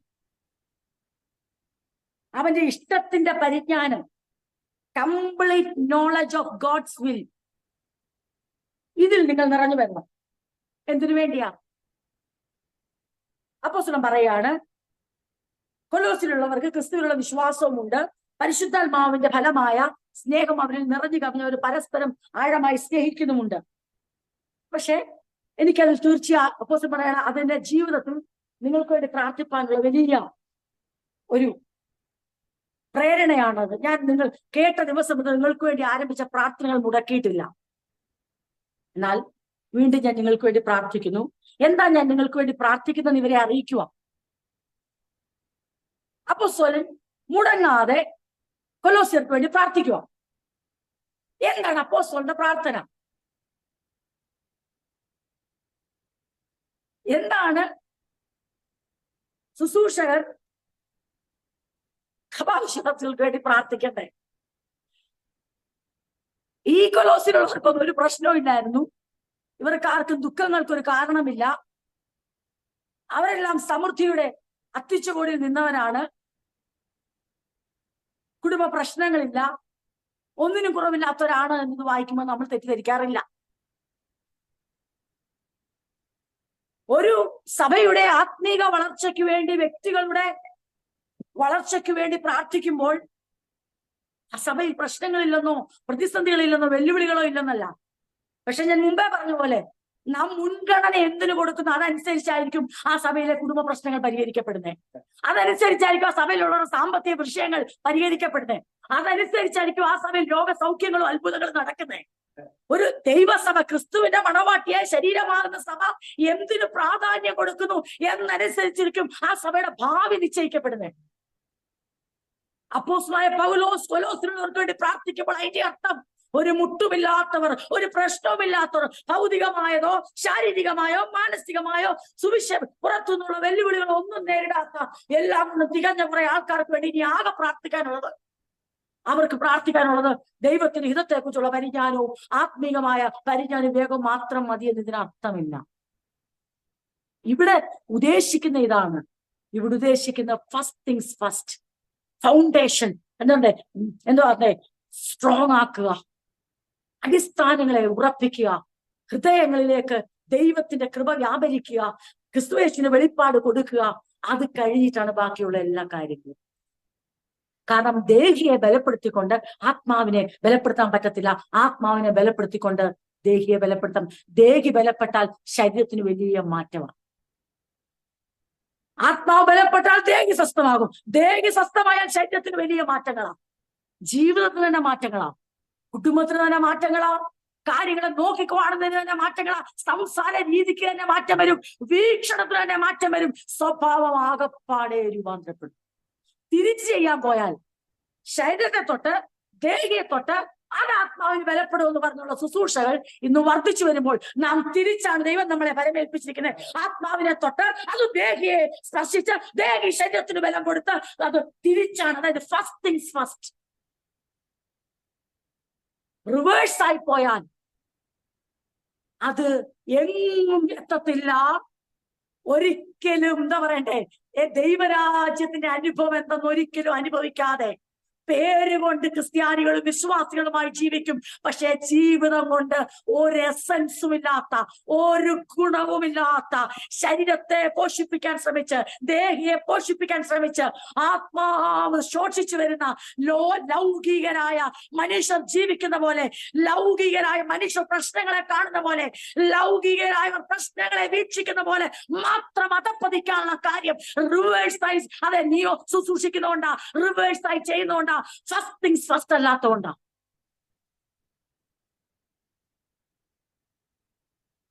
നമുക്ക് നമ്മളെ ഏൽപ്പിച്ച വേല വിശ്വസ്തയോടെ ചെയ്യാൻ നമ്മൾ കടപ്പെട്ടവരാണ്. അപ്പോസ്തലന് അറിയാം, ഞാൻ ഈ സംസാരിക്കുന്ന എഫെസോസ് സഭയ്ക്കും ഈ കൊലോസ്യയിലെ ആൾക്കാർക്കൊക്കെ അപ്പോസ്തലന് അവർക്ക് പ്രശ്നം എന്തെല്ലാം പ്രതിസന്ധികളിലൂടെ വെല്ലുവിളിലൂടെ കടന്നു പോകുന്നതാണ് വ്യക്തമായി അറിയാം. പക്ഷെ അതെ, ആദ്യം സ്പർശിക്കേണ്ടത് എവിടാണ്, അവർക്ക് എവിടെ ബലം കൊടുത്താൽ അവരുടെ ദേഹി ബലപ്പെടുമെന്നും, എവിടെ ബലം കൊടുത്താൽ ആ ദേഹിയുടെ ആത്മാവിന്റെ ശക്തി കൊണ്ട് ദേഹി സ്വസ്ഥമാകുമെന്നും, ദേഹി സ്വസ്ഥമാകുമ്പോൾ അവരുടെ ശരീരത്തിൽ ബലമുണ്ടാകുമെന്നും അവരുടെ സമൂഹത്തിൽ നിൽക്കുവാൻ കഴിയുമെന്നും അപ്പോസ്തലന് വ്യക്തമായിട്ട് അറിയാം. സഭയ്ക്കകത്തെ ദുരുപദേശ ദുസ്വാധീനങ്ങൾ മാറ്റപ്പെടുകയും അത് കുടുംബങ്ങൾ, വ്യക്തികൾ ബലം പ്രാപിക്കുകയും ചെയ്യും.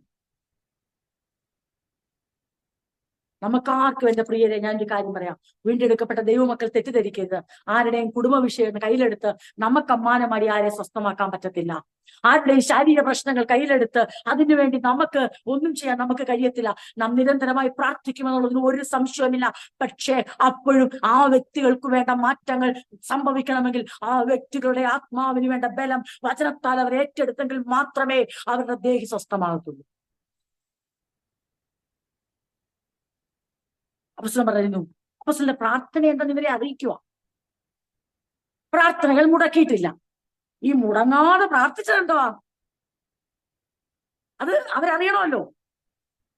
അക്കാരണത്താൽ തന്നെ ഞങ്ങൾ അത് കേട്ട ദിവസം മുതൽ നിങ്ങൾക്ക് വേണ്ടി ആരംഭിച്ച പ്രാർത്ഥനകൾ മുടക്കിയിട്ടില്ല.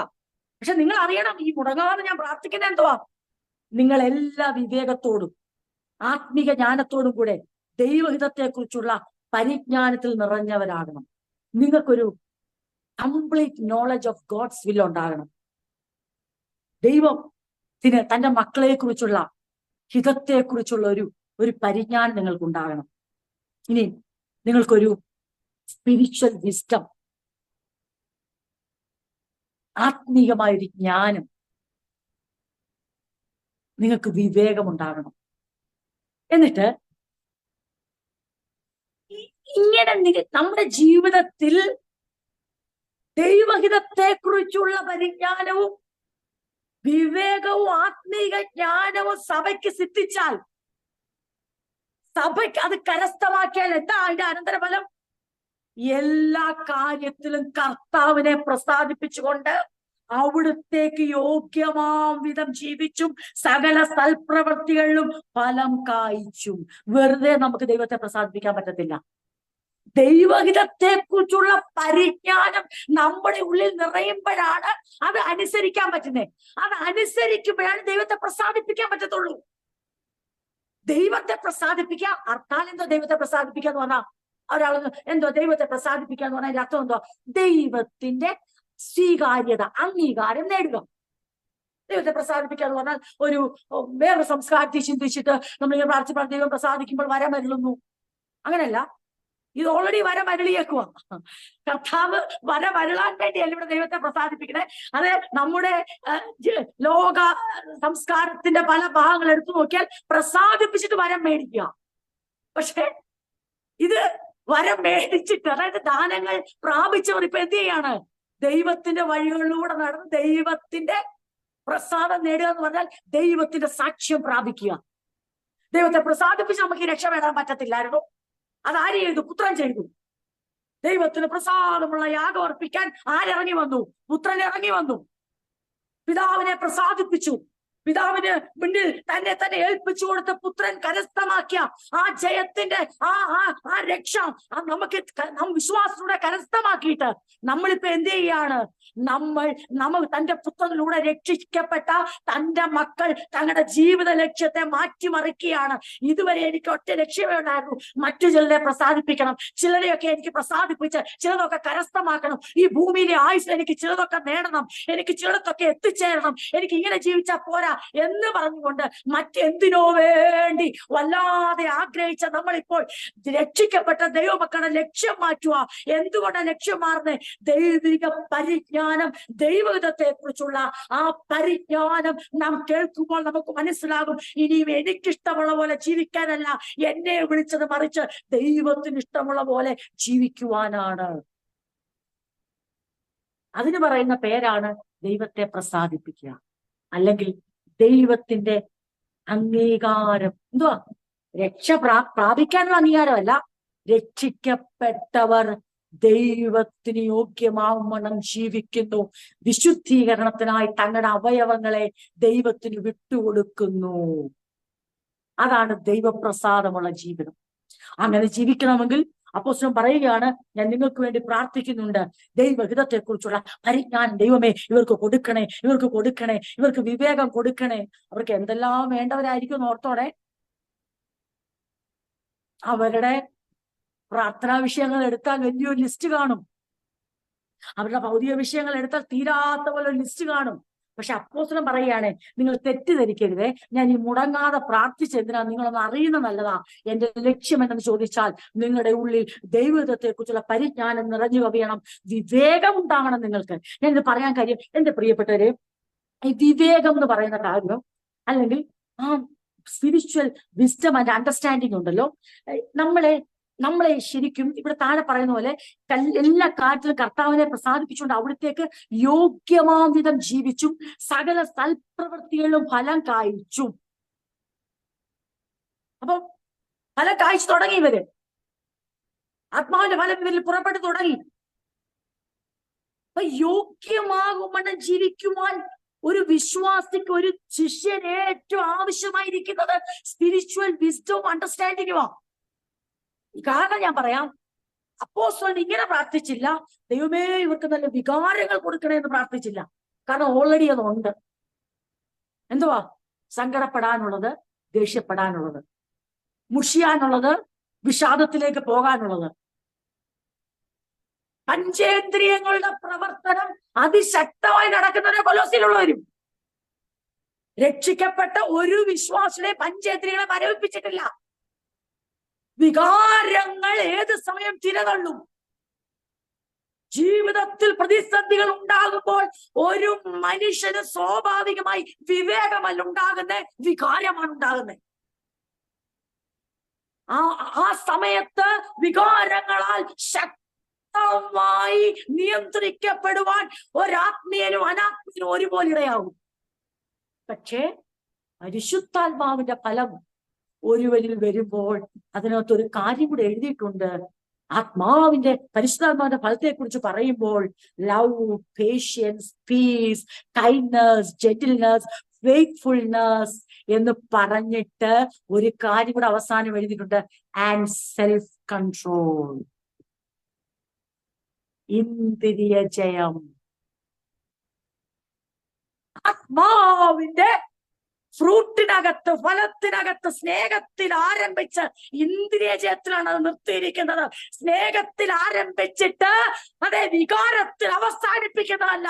ആത്മാവിന്റെ നിയന്ത്രണം സ്നേഹത്തിൽ ആരംഭിച്ചിട്ട് ആത്മനിയന്ത്രണത്തെ ഏതാക്കുന്നത് നമ്മുടെ സ്വഭാവത്തെ, പഞ്ചേന്ദ്രിയങ്ങളെ, സെൽഫിനെ നിയന്ത്രിക്കുന്ന ഒരു ഫലം കൂടെ അതിനകത്തുണ്ട്. എന്റെ പ്രിയരെ, അത് വിവേകത്തിലൂടെയാണ് സിദ്ധിക്കുന്നത്. ദൈവിക പരിജ്ഞാനം നമ്മുടെ ഉള്ളിലേക്ക് വരുമ്പോൾ, ആ അണ്ടർസ്റ്റാൻഡിങ് നമുക്ക് ഉണ്ടാകുമ്പോൾ വിവേകം നമ്മളിൽ നിറയും. ആ വിവേകം നിറയുമ്പോൾ മാത്രമേ വികാരത്തിന്റെ മുകളിലേക്ക് വിവേകം വരുമ്പോഴാണ് ലോകം കാണുന്നത് ആരെന്നറിയാമോ? അതേ തൽഫലം കായ്ക്കുന്ന ദൈവമക്കളെ. ദൈവത്തിന് യോഗ്യമാകും വണ്ണം ഇന്ന് പലർക്കും ജീവിക്കാൻ പറ്റാത്തത് വികാരമില്ലാത്തതുകൊണ്ടല്ല, വിവേകമില്ലാത്തതുകൊണ്ടാണ്. അതെ, ഇന്ദ്രിയങ്ങളില്ലാത്തതുകൊണ്ടല്ല, ഇന്ദ്രിയ ജയമില്ലാത്തത് കൊണ്ടാണ്. ദൈവത്തിന് യോഗ്യമാവും വണ്ണം ജീവിക്കാൻ പറ്റാത്ത നേതൃത്വം ഇന്നുണ്ടായതെന്നറിയാമോ? അവർക്ക് വികാരങ്ങളുണ്ട്, വിവേകമില്ല. അവർക്ക് ഇന്ദ്രിയങ്ങൾ പ്രവർത്തിക്കുന്നുണ്ട്, പക്ഷേ അവയെ നിയന്ത്രിക്കുന്ന സെൽഫ് കൺട്രോളായ ആത്മാവിന്റെ ഫലമില്ല, അല്ലെങ്കിൽ അതൊരു പ്രാപിച്ചിട്ടില്ല. അവരതിനെ അവഗണിക്കുന്നു. അപ്പോസ്തലൻ വ്യക്തമായി പറയുകയാണ്, എന്റെ മുടങ്ങാതുള്ള പ്രാർത്ഥനയിൽ ഞാൻ ഏറ്റവും ആഗ്രഹിക്കുന്ന കാര്യം എന്ന് ചോദിച്ചാൽ നിങ്ങൾക്ക് complete knowledge of God's will, spiritual wisdom and understanding നിങ്ങൾക്ക് ഉണ്ടാകണം. ഞാൻ പറഞ്ഞു വന്നത് എന്തെന്ന് ചോദിച്ചാൽ, എന്റെ പ്രിയരെ, സ്നേഹം ഉണ്ടെന്ന് ഇവിടെ തെളിയിച്ചു കഴിഞ്ഞു. അതെ, കൊലോസ്യർക്ക് ആ പരിശുദ്ധാത്മാവിനുള്ള സ്നേഹം ഉണ്ടോ എന്ന് സ്നേഹത്തിൽ തുടങ്ങി സ്നേഹത്തിൽ അവസാനിപ്പിക്കുകയല്ല, സ്നേഹത്തിൽ തുടങ്ങി അത് ആ സെൽഫ് കൺട്രോളിലേക്ക് വേണം ആ ഫ്രൂട്ട് കൊണ്ട് പോകുവാൻ. സ്നേഹത്തിൽ കൊലോസ്യർക്ക് സ്നേഹമുണ്ട്. മക്കളെ എല്ലാമായി എന്ന് പറഞ്ഞ് നിർത്തുകയല്ല പ്രിയരെ, നിങ്ങൾക്ക് ആത്മാവിന്റെ ഫലമായ സ്നേഹം നിങ്ങൾ ശക്തമായി നിറഞ്ഞു കവിയുന്നു. പക്ഷേ നിങ്ങൾക്ക് വിവേകം ആവശ്യമാണ്. നിങ്ങൾക്ക് ദൈവത്തെ പ്രസാദിപ്പിക്കുന്ന ജീവിതം ആവശ്യമാണ്. ഇന്ദ്രിയത്തെ കുറിച്ച് എല്ലാവർക്കും അറിയാം, പഞ്ചേന്ദ്രിയങ്ങൾ. എല്ലാവർക്കും വികാരത്തെ കുറിച്ച് വാചാലരാകുന്നവരാ നമ്മൾ. പക്ഷെ വിവേകത്തെ കുറിച്ച് വാചാലരാകാറില്ല. വികാരങ്ങളെ കുറിച്ച് നാം എല്ലാം വാചാലരാകും. വികാരങ്ങൾ വികാരങ്ങൾ അല്ല, ആ വികാരത്തിനകത്തുള്ള ഈ ദുഃഖം, ഈ സന്തോഷം, ഈ കോപം, വികാരം ഭയങ്കര വാചാലതയിലേക്ക് വരും. പക്ഷെ കർത്താവ് ആഗ്രഹിക്കുന്ന എന്തെന്ന് ചോദിച്ചാൽ, വിവേകത്തെ കുറിച്ച് നമ്മൾ വാചാലരായിരിക്കണം. എന്നുവെച്ചാൽ വാക്കുകൊണ്ട് പറയാന്നുള്ളതല്ല, വിവേകം പ്രകടിപ്പിക്കുന്നവരായിരിക്കണം. ഞാനിങ്ങനെ കഴിഞ്ഞ ദിവസം എൻ്റെ ഒരു സഹോദരിയോട് സംസാരിച്ചപ്പോൾ, നമ്മുടെ സഭയിലുള്ളതല്ല, എൻ്റെ കസിനോടായ എൻ്റെ ഒരു സഹോദരിയോട് സംസാരിച്ചപ്പോൾ ഞാൻ അവൾ എന്നോടൊരു ചോദ്യം ചോദിച്ചു. ആ ചോദ്യം ഇതായിരുന്നു: ചേച്ചി, വളരെയധികം വേദനിപ്പിക്കുന്ന, ഹൃദയങ്ങളെ തകർക്കുന്ന പോലെയുള്ള വാക്കുകൾ വളരെ വളരെ അവളുടെ ഏറ്റവും അടുത്ത പ്രിയപ്പെട്ടവരിൽ നിന്ന് കേട്ടപ്പോൾ, അത് ഏറ്റവും നിന്ദ്യവും എന്താ പറയണ്ടേ, പരിഹാസവും, ഏറ്റവും ഒരു വ്യക്തിക്ക് താങ്ങാൻ പറ്റുന്നതിൽ അപ്പുറമായ വാക്കുകൾ കേട്ടപ്പോൾ എന്നോട് ചോദ്യം ചോദിച്ചു: ചേച്ചി, നമ്മൾ എങ്ങനെയാ അതിനോട് പ്രതികരിക്കേണ്ടത്? ശാപവാക്കുകളോട്, നിന്നാവാക്കുകളോട്, നമുക്ക് കഴിഞ്ഞ നാളുകളിൽ ചെയ്ത കാര്യങ്ങൾക്ക് എണ്ണി കണക്ക് പറഞ്ഞ് നമ്മളെ ഏറ്റവും നിസ്സാരരായി എണ്ണുന്നവരോട് നമുക്കത് കേട്ടിട്ട് ഹൃദയം താങ്ങാൻ പറ്റുന്നില്ല, അങ്ങ് വേദന കൊണ്ട് മുറിയുകയാണ്. ഇപ്പോഴും അവർ അങ്ങനെ പറഞ്ഞ് മറ്റുള്ളവരോട് നടക്കുന്നു. അത് കേട്ടപ്പോഴത്തേക്ക് ഹൃദയത്തിൽ ദേഷ്യമല്ല ഉണ്ടായത്, അവൾക്ക് വളരെ വേദനയുണ്ടായി. നമ്മൾ എങ്ങനെയാണ് അതിനെ കാണണ്ടേ? നമുക്ക് നാശം വരണം എന്നവര് ആഗ്രഹിക്കുകയും പറഞ്ഞു നടക്കുകയും ചെയ്യുമ്പോൾ അത് നമ്മളെ ബാധിക്കുന്ന എങ്ങനെയാണ്, അല്ലെങ്കിൽ നമ്മൾ എന്നോട് എങ്ങനെയാ പ്രതികരിക്കേണ്ടത്? അത് കേട്ടപ്പോൾ ഞാൻ അവളോട് ചില മറുപടികൾ ആ സമയത്ത് ഫോണിൽ കൂടെ ഞാൻ പറഞ്ഞു. അവൾക്കത് മനസ്സിലായി ഞാൻ വിശ്വസിക്കുന്നു. കാരണം എന്താ ചോദിച്ചാൽ, ആ സമയത്ത് ഈ വിവേകത്തെ കുറിച്ചുള്ള ചിന്ത ദൈവം എന്റെ ഹൃദയത്തിലോട് തന്നു. ഞാൻ പറഞ്ഞു, മോളെ, കഴിഞ്ഞ നാളുകളിലും ഈ വ്യക്തികൾ വളരെ അടുത്ത, അവളുടെ രക്തബന്ധമാ. ആ അടുത്ത ആളുകൾ ഇത് തന്നെ മോളുടെ ജീവിതത്തിന്റെ ആരംഭകാലം തൊട്ട് പറഞ്ഞു നടന്ന് നിന്ദിച്ചും പരിഹസിച്ചും ദുഃഖിപ്പിച്ചിട്ടും നിനക്ക് എന്തെങ്കിലും ദോഷമായി ബാധിച്ചോ? ഇല്ല. തിരിഞ്ഞു നോക്ക്, ഇത്രയും ദീർഘവർഷങ്ങൾ ദൈവം നിന്നെ അതിശയവും അത്ഭുതകരമായി നടത്തിയില്ലേ? അവരുടെ വാക്കുകൾക്ക് എന്തെങ്കിലും നിനക്ക് ദോഷം ചെയ്യാൻ കഴിഞ്ഞോ? ഇല്ല. അപ്പോൾ ഇനി ഒരു പറഞ്ഞാൽ ദോഷം ചെയ്യുമോ? ഒരു നാളുമില്ല. പിന്നെ നമ്മളുടെ വികാരങ്ങളാണ് നമ്മുടെ വിഷയം. അതിന് തീർച്ചയായും പ്രാധാന്യമുണ്ട്. അതിനൊറ്റ മാർഗമേ നമ്മുടെ മുമ്പിലുള്ളൂ. നമുക്കേറ്റ മുറിവുകളെ, നമ്മുടെ ഹൃദയത്തിന്റെ ഭാരത്തെ നമ്മൾ എവിടെ കൊണ്ടുവരണം എന്നറിയാമോ? വികാരങ്ങളെ ഒട്ടും മറച്ചു വെക്കാതെ, പോളിഷ് ചെയ്യാതെ, അതിന് വേറൊരു ഉടുപ്പിടിക്കാതെ, ഒരു മുഖം മൂടിയും ധരിക്കാതെ, നമ്മുടെ ഈ വികാരങ്ങൾ തന്നത് ദൈവമായതുകൊണ്ട് ആ വികാരങ്ങൾ കൊണ്ട് ദൈവസനിലേക്ക് അടുത്തു വന്നിട്ട് അത് മുഴുവനും അവന്റെ സനിൽ നീ അങ്ങ് തുറന്ന് കാട്ടി, നിന്നെ അങ്ങ് പങ്കുവെക്ക്. പക്ഷെ നീ എഴുന്നേൽക്കുന്നത് വികാരപരിധി ആയിരിക്കത്തില്ല, വിവേകപൂർണയായി നിന്നെ എഴുന്നേൽപ്പിക്കുവാൻ ദൈവത്തിന് കഴിയും. ആർക്കാണ് ദൈവം വിവേകം പകരുന്നറിയാമോ? അവന്റെ വികാരങ്ങൾ വ്രണപ്പെടുമ്പോൾ, തകർക്കപ്പെടുമ്പോൾ, കോപാകുലരാകുമ്പോൾ തോന്നുമ്പോൾ, നിരാശരാകുമ്പോൾ തോന്നുമ്പോൾ, തകർന്നത് തോന്നുമ്പോൾ, ശാപവാക്കുകൾ ഏൽക്കുമ്പോൾ, ആ പറഞ്ഞവർക്ക് നേരെ ചെല്ലുന്നവൻ അവൻ വികാരത്താൽ നിയന്ത്രിക്കപ്പെടുന്നവനാ. പക്ഷേ പറഞ്ഞവന്റെ നേർക്കല്ല, ഉത്തരവാദിത്തപ്പെട്ടവന്റെ നേർക്ക്, വീണ്ടെടുക്കപ്പെട്ടവന്റെ അടുത്തുകളിലേക്ക് വേദനകളുമായി, തകർച്ചയുമായി, കോപം കാരണമായി ചെല്ലുമ്പോൾ അവിടെ ഒരു കാര്യം സംഭവിക്കും. അവിടെ പകയും വൈരാഗ്യമല്ല, ആത്മാവിന്റെ ഫലമായ ഇന്ദ്രിയ ജയമായ സെൽഫ് കൺട്രോൾ, വിവേകം കൊണ്ട് നിറച്ച് ദൈവം നമ്മെ എഴുന്നേൽപ്പിക്കും. എന്റെ പ്രിയരെ, വികാരപരമായി പെരുമാറുവാൻ ദൈവത്തിന്റെ സഹായം ആവശ്യമില്ല. വിവേകപൂർണമായി പെരുമാറാനാണ് നമുക്ക് ആത്മാവിന്റെ തുണ ആവശ്യമായിരിക്കുന്നത്. ക്രിസ്തുയേശു മുഖാന്തരം മാത്രമേ അത് സാധ്യമാകത്തുള്ളൂ. ഞാൻ അവളോട് പറഞ്ഞു, മോളെ, നിനക്കറിയാമോ, സങ്കീർത്തനങ്ങളെ നീ നോയിക്കേ, എങ്ങനെയാണ് സങ്കീർത്തനങ്ങൾ എഴുതിയിരിക്കുന്നത്? സങ്കീർത്തനങ്ങൾ മുഴുവൻ ഭക്തന്മാർ തങ്ങളുടെ ആഴമായ വികാരങ്ങളെ വെളിപ്പെടുത്തി അവർ ദൈവത്തോട് പറഞ്ഞു, ഞാൻ ഒരു ഉടഞ്ഞ പാത്രം പോലെ ആയിരിക്കുന്നു. കൊരൗത്രമാർ ദാവീദ് പറഞ്ഞു, ഞാൻ ഒരു ഉടഞ്ഞ പാത്രം പോലെ ആയിരിക്കുന്നു. കൊരൗത്രമാർ പറഞ്ഞു, ഞങ്ങളുടെ അസ്ഥികളെ തകർക്കും വണ്ണം അവർ ഞങ്ങളെ നിന്ദിക്കുന്നു. അതെ, ദാവീദ് ചോദിച്ചു, എത്രത്തോളം എന്ന് ചോദിച്ചു. അതെ, എത്രത്തോളം ഇത് സഹിക്കണം? നോയിക്കേ, അവിടെ വികാരങ്ങൾ മുഴുവനും അവർ ആരെടുത്ത് പകർന്നു. ആരാണോ അവരെ ശപിച്ചത്, ആരാണോ അവരെ നിന്ദിച്ചത്, അവരുടെ അടുത്തേക്ക് ഓരോരുത്തർമാർ വികാരവുമായി ചെന്നില്ല. ദാവീദ് വികാരവുമായി ചെന്നില്ല. തങ്ങളെ തകർത്തടുത്തേക്കല്ല ചെന്നത്. തകർച്ചയിൽ പണിയാൻ കഴിവുള്ള ദൈവം അറിയാതെ ഇതൊന്നും സംഭവിക്കത്തില്ലെന്ന് ബോധ്യമുള്ളവർ അവർ ദൈവത്തിന്റെ അടുക്കലേക്ക് ഉടഞ്ഞ പാത്രങ്ങളായി, തകർക്കപ്പെട്ടതായി, അസ്ഥി തകർക്കും വരെ നിന്നെ അനുഭവിച്ചുകൊണ്ട് ദൈവസന്നിധി ചെന്നപ്പോൾ വികാര പ്രകടനങ്ങളെ വിവേകപൂർണമായ സങ്കീർത്തനങ്ങളാക്കി മാറ്റി തിരിച്ചു കൊടുത്തവനാണ് നമ്മുടെ ദൈവം. ആരും അറിയണ്ട കേട്ടോ, ആരും അറിയണ്ട. ദാവീദേ, ഈ പ്രാർത്ഥന ഞാൻ നീ മാത്രമേ അറിയാവൂന്ന് പറഞ്ഞ് മറച്ചു വെച്ചില്ല. പിന്നെയോ നീ പ്രാർത്ഥിച്ചത് എല്ലാവരും അറിയട്ടെ. പക്ഷെ തിരിച്ചൊന്ന് ചിന്തിച്ചേ, ദാവീദ് പോയി ആക്കീഷിന്റെ കഴുത്തിന് പിടിച്ചിരുന്നെങ്കിൽ, ഓരോരുത്തർമാർ പോയി തങ്ങളെ നിന്ദിച്ചവരുടെ കഴുത്തിന് പിടിച്ചിരുന്നെങ്കിൽ അത് സങ്കീർത്തനമാക്കാൻ ദൈവത്തിന് പറ്റുമോ? ശപിച്ചവരുടെ അടുത്ത് എന്നിട്ട് നീ നിന്റെ കുടുംബം അങ്ങനെ തന്നെ സംഭവിക്കുമെന്ന് തിരിച്ചു പറഞ്ഞിരുന്നെങ്കിൽ അത് വന്ന് ദൈവത്തോട് പറഞ്ഞാൽ ദൈവം പറഞ്ഞേനെ അതെനിക്ക് സങ്കീർത്തനമാക്കാൻ പറ്റത്തില്ല. പക്ഷേ വേദനകൾ ഉള്ളിൽ കൊണ്ട് കൈക്കൊണ്ടുകൊണ്ട് വികാരങ്ങളെ നിങ്ങൾ എന്റെ അടുക്കൽ പങ്കുവെച്ചാൽ ഞാൻ നിങ്ങളെ വികാരഭരിതരായി തിരിച്ചുവിടത്തില്ല, വിവേകപൂർണരായി എഴുന്നേൽപ്പിക്കുവാൻ എനിക്ക് കഴിയും. ഇന്ന് രാത്രി ദൈവത്തിന്റെ പരിശുദ്ധത നമ്മളോട് ചോദിക്കുക, ദൈവത്തിന് യോഗ്യമാണ് ഒരു ജീവിതം നയിക്കാൻ നാം ഇന്ദ്രിയ ജയം കണ്ടെത്താൻ തയ്യാറാണോ? സെൽഫ് കൺട്രോളിന് തയ്യാറാണോ? സെൽഫ് കൺട്രോൾ ഉണ്ടാകുന്നത് വെറുതെ ബട്ടൺ പ്രസ് ചെയ്യുമ്പോൾ ഉണ്ടാകത്തില്ല.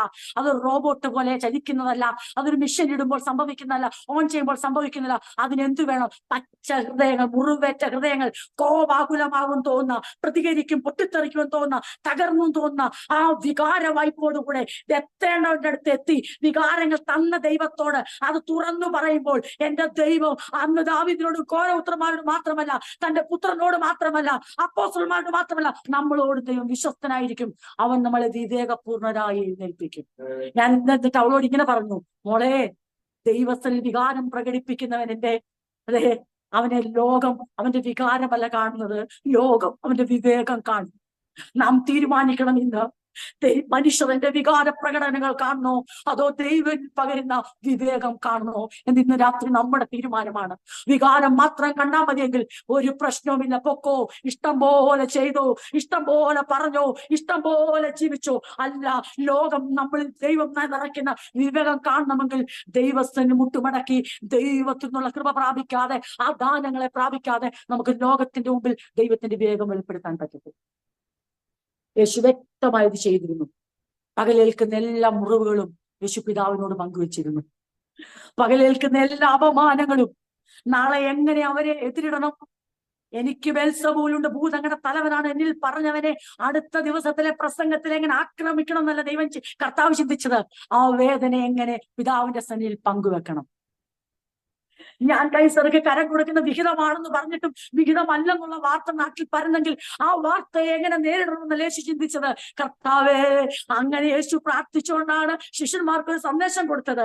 മനുഷ്യർ നിങ്ങളെ കുറിച്ച് കളവായി പറയുമ്പോൾ അവരുടെ കഴുത്തിന് പിടിക്കാനല്ല പറഞ്ഞത്, നിങ്ങളുടെ പ്രതിഫലം സ്വർഗത്തിൽ വലുതാകുന്നത് കൊണ്ട് നിങ്ങൾ സന്തോഷിക്കണം. എങ്ങനെ സന്തോഷിക്കും? ഒരാളെ തിരിച്ചടിക്കാൻ തോന്നുന്ന വിധത്തിൽ വികാരം നമ്മളിൽ ഉണരപ്പെടുമ്പോൾ എങ്ങനെ സന്തോഷിക്കാൻ പറ്റും? ഒറ്റ മാർഗമേ ഉള്ളൂ, സ്വർഗവുമായി കണക്റ്റഡ് ആകണം, ദൈവവുമായി കണക്റ്റഡ് ആകണം. ഈ വിഷയത്തിൽ ദൈവം ഉദ്ദേശിക്കുന്ന നന്മ മനസ്സിലാക്കണം. ഇതിനകത്തെ തിന്മ മനുഷ്യൻ കാണുമ്പോൾ അതിനകത്ത് ദൈവം ഒരുക്കി വെച്ചിരിക്കുന്ന നന്മ കാണണമെങ്കിൽ വിവേകം ആവശ്യമാണ്. ഒരു സ്പിരിച്വൽ അണ്ടർസ്റ്റാൻഡിംഗ് ഇല്ലാതെ, സ്പിരിച്വൽ വിസ്ഡം ഇല്ലാതെ, ദൈവഹിതത്തെ കുറിച്ചുള്ള പരിജ്ഞാനമില്ലാതെ നമുക്കാർക്കും ദൈവത്തിന് പ്രസാദം നടക്കുവാനും യോഗ്യമാവണം ജീവിക്കുവാനും ഫലം കായ്പാനും കഴിയുന്നില്ല. ഇന്ന് രാത്രി വചനങ്ങളെ ചിന്തിക്കുമ്പോൾ ഇത് അനവധി പ്രാവശ്യം നമ്മൾ ചിന്തിച്ചിട്ടുള്ളതായിരിക്കും ഈ ഒരു കോണ്ടെക്സ്റ്റ്. എനിക്കറിയാം, ഒരു പുതിയ സന്ദേശം ഒന്നുമല്ല പറയുന്നതെന്നറിയാം. എങ്കിലും നമ്മൾ എല്ലാ ദിവസവും ചോറ് കഴിക്കുന്നവര് എത്ര വർഷമായി മലയാളികൾ ചോറ് കഴിക്കാൻ തുടങ്ങിയിട്ട് ആ ചോറ് ആവശ്യമുള്ളതുകൊണ്ടല്ലേ കഴിക്കുന്നത്, അല്ലേ? ഇന്ന് ഉച്ചയ്ക്ക് കഴിച്ചു, ഇനി ഒരാഴ്ച ചോറ് വേണമെന്ന് പറയുന്ന ആരും എന്നെ കേൾക്കുന്നില്ല. ഇപ്പൊ അങ്ങ് അത്യാവശ്യമുള്ള ചിലരൊക്കെ മാത്രമേ ഉള്ളൂ, ഡയറ്റിങ് ചെയ്യുന്നതിന് മാത്രമേ ഉള്ളൂ ചോറ് വേണ്ടെന്നോ അളവൊക്കെ കുറയ്ക്കുന്നത്. നോർമൽ റുട്ടീനിൽ ചോറ് നമുക്ക് മടുക്കാറില്ല, മീൻകറി മടുക്കാറില്ല. അങ്ങനെയാണെങ്കിൽ പിന്നെ കർത്താവിന്റെ വചനം, അതേ, നമ്മുടെ സ്വഭാവ രൂപാന്തരത്തിലുള്ള വചനം ആയുസ് വരെ കേട്ടാലും മടുക്കാൻ പാടില്ല. കാരണം ശരീരത്തിന് വേണ്ട ചോറും മീനും ഇന്ന് വരെ മടുത്തിട്ടില്ലെങ്കിൽ ആത്മാവിന് വേണ്ട അതേ വചനം മടുക്കാൻ പാടില്ല. അത് സ്വീകരിച്ചേ പറ്റൂ. കാരണം അത് നമ്മുടെ ആരോഗ്യത്തിന് അത്യാവശ്യമാണ്, അകത്തെ മനുഷ്യന്റെ ആരോഗ്യത്തിന് അത്യാവശ്യമാണ്. അപ്പോസ്തലൻ പറയാണ്, നിങ്ങൾക്ക് ഇത് സംഭവിക്കണമെങ്കിൽ നിങ്ങൾക്ക് the way you live will always honor and please the Lord. നിങ്ങൾ ജീവിക്കുന്ന ഒരു ജീവിത രീതി ഉണ്ടല്ലോ, അത് ദൈവത്തെ മഹത്വപ്പെടുത്തുന്നതും സന്തോഷിപ്പിക്കുന്നു. അതായത് അവന്റെ അംഗീകാരം എന്റെ മക്കളാകട്ടോ, അവരുടെ ജീവിതം ആ ജാതിയുടെ ഇടയിൽ അവരുടെ കാര്യം പറഞ്ഞ് ഒത്തിരി പേര് അവരെ ദുഷിക്കുന്നുണ്ട്.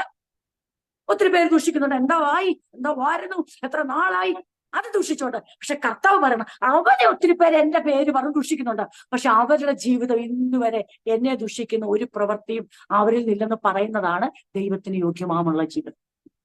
ദൈവത്തെ ഓണർ ചെയ്യുന്ന ജീവിതം 25 വർഷം അബ്രഹാം നയിച്ചുകൊണ്ടല്ലോ, ആരും അബ്രഹാമിനെ കളിയാക്കിയില്ലെന്ന് അർത്ഥമില്ല. യേശു ഭൂമിയിൽ 33 വർഷം ജീവിച്ചു, അതിന്റെ അർത്ഥം ഞാൻ നിന്നെ മഹത്വപ്പെടുത്തി, അതിന്റെ അർത്ഥം യേശുവിനെ ആരും കളിയാക്കിയില്ലെന്നാണ് അർത്ഥം. കുറ്റം പറഞ്ഞില്ലെന്നാണോ അർത്ഥം? നമ്മളെ ആരും കുറ്റം പറയാത്ത, കളിയാക്കാത്ത, ദുഷിക്കാത്ത ജീവിതമല്ല ദൈവത്തിന് യോഗ്യമാവുന്ന ജീവിതം. നമ്മുടെ പ്രവൃത്തി കൊണ്ട് ദൈവത്തിന് ദോഷം വരാത്ത ജീവിതമാണ് ദൈവത്തിന് യോഗ്യമാവുന്നതാണ്. ആ ജീവിതം നയിക്കണമെങ്കിൽ നമ്മുടെ ഇന്ദ്രിയങ്ങളുടെ ശക്തി കൊണ്ട് കഴിയത്തില്ല, നമ്മുടെ വികാരങ്ങൾ കൊണ്ട് കഴിയത്തില്ല. അതിന് നമുക്ക് ദൈവത്തിന്റെ വിവേകം ആവശ്യമാണ്. അത് അപ്പോസ്തലൻ ആഴമായി സംസാരിക്കുന്ന ഭാഗമാണ് ഇവിടെ പറയുന്നത്.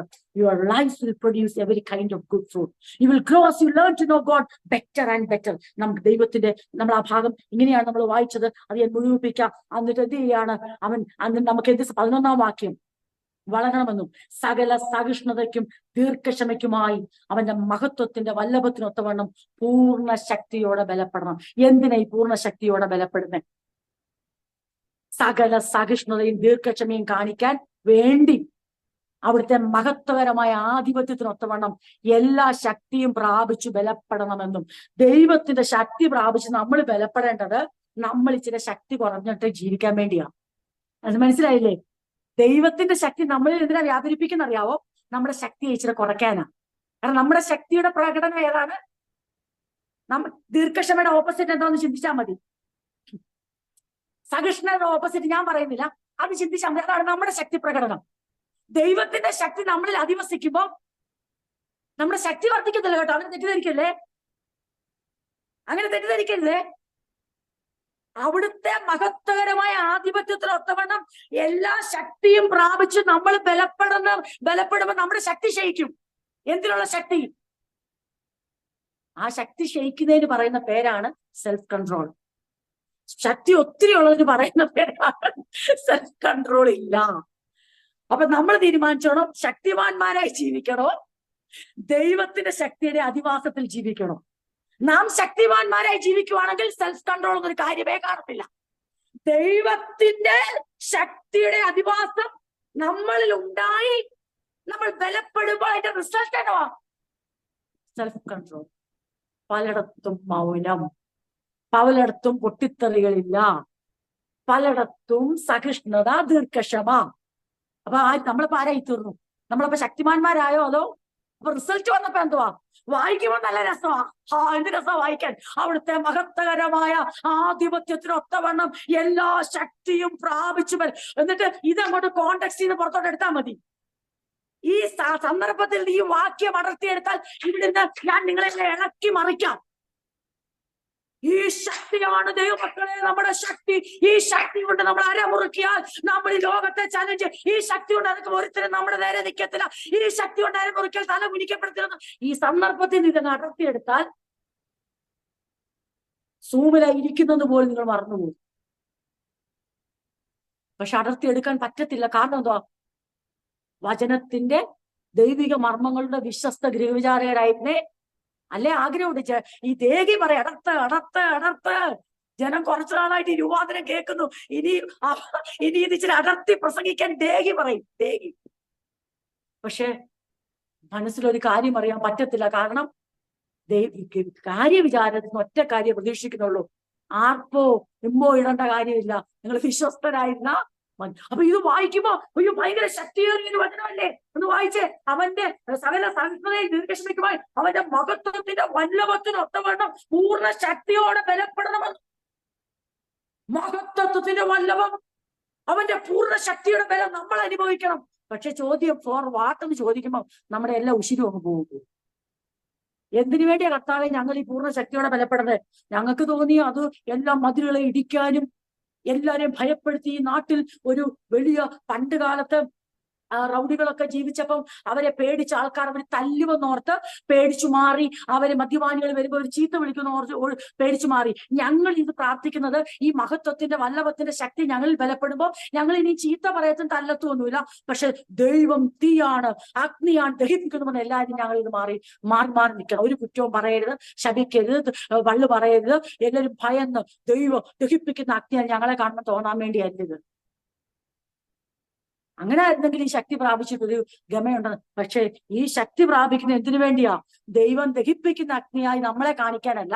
പിന്നെയോ നീ എന്തോ പറഞ്ഞാലും ശരി, ദൈവത്തിന് വിരുദ്ധമായി എന്റെ വായിൽ നിന്ന് ഒരു വാക്കും വരത്തില്ല. അതെന്താണോ തന്റെ വായിൽ നിന്ന്, അതെന്താ സഹോദര തന്റെ വായിൽ നിന്ന് അങ്ങനെ വരാത്തെ, നിങ്ങളെന്താ പറയാത്തെ? അതെന്താണെന്നറിയോ? എനിക്ക് തീരെ വിലയില്ല, പക്ഷെ എന്റെ ഉള്ളിൽ ബലപ്പെടുന്ന ഒരു മഹത്വത്തിന്റെ വല്ലഭത്വത്തിന്റെ ശക്തി അത് ഉള്ളിൽ ബലപ്പെടുമ്പോ എന്റെ നാവ് ചലിക്കുന്നില്ല പണ്ടത്തെ പോലെ. അപ്പൊ നമ്മുടെ നാവ് സൗകര്യപ്രദാനം ചലിപ്പിക്കാൻ വേണ്ടിയല്ല, ഈ മഹത്വത്തിന്റെ വല്ലഭത്തിന്റെ ശക്തി നമ്മൾ അധിവസിക്കുന്നത് നമുക്ക് ഇതുവരെ ഇല്ലാത്ത സെൽഫ് കൺട്രോൾ നമുക്ക് തരാൻ, സഹിഷ്ണുത, സകല സഹിഷ്ണുതയും ദീർഘക്ഷമയും കാണിക്കാൻ വേണ്ടി. ഞാൻ നിങ്ങളെ തെറ്റിദ്ധരിപ്പിച്ച് പഠിപ്പിക്കുമല്ലോ കേട്ടോ. നിങ്ങൾക്ക് എന്ത് ഡൗട്ട് ഉണ്ടെങ്കിലും നിങ്ങൾക്ക് കോൺടാക്ട്സ് നോക്കാം, നിങ്ങൾക്ക് ഡൗട്ട് ഉണ്ടെങ്കിൽ ചോദിക്കാം. നാം പറയുന്നതെല്ലാം കണ്ണടച്ച് ആരും വിശ്വസിക്കാനും പാടില്ല.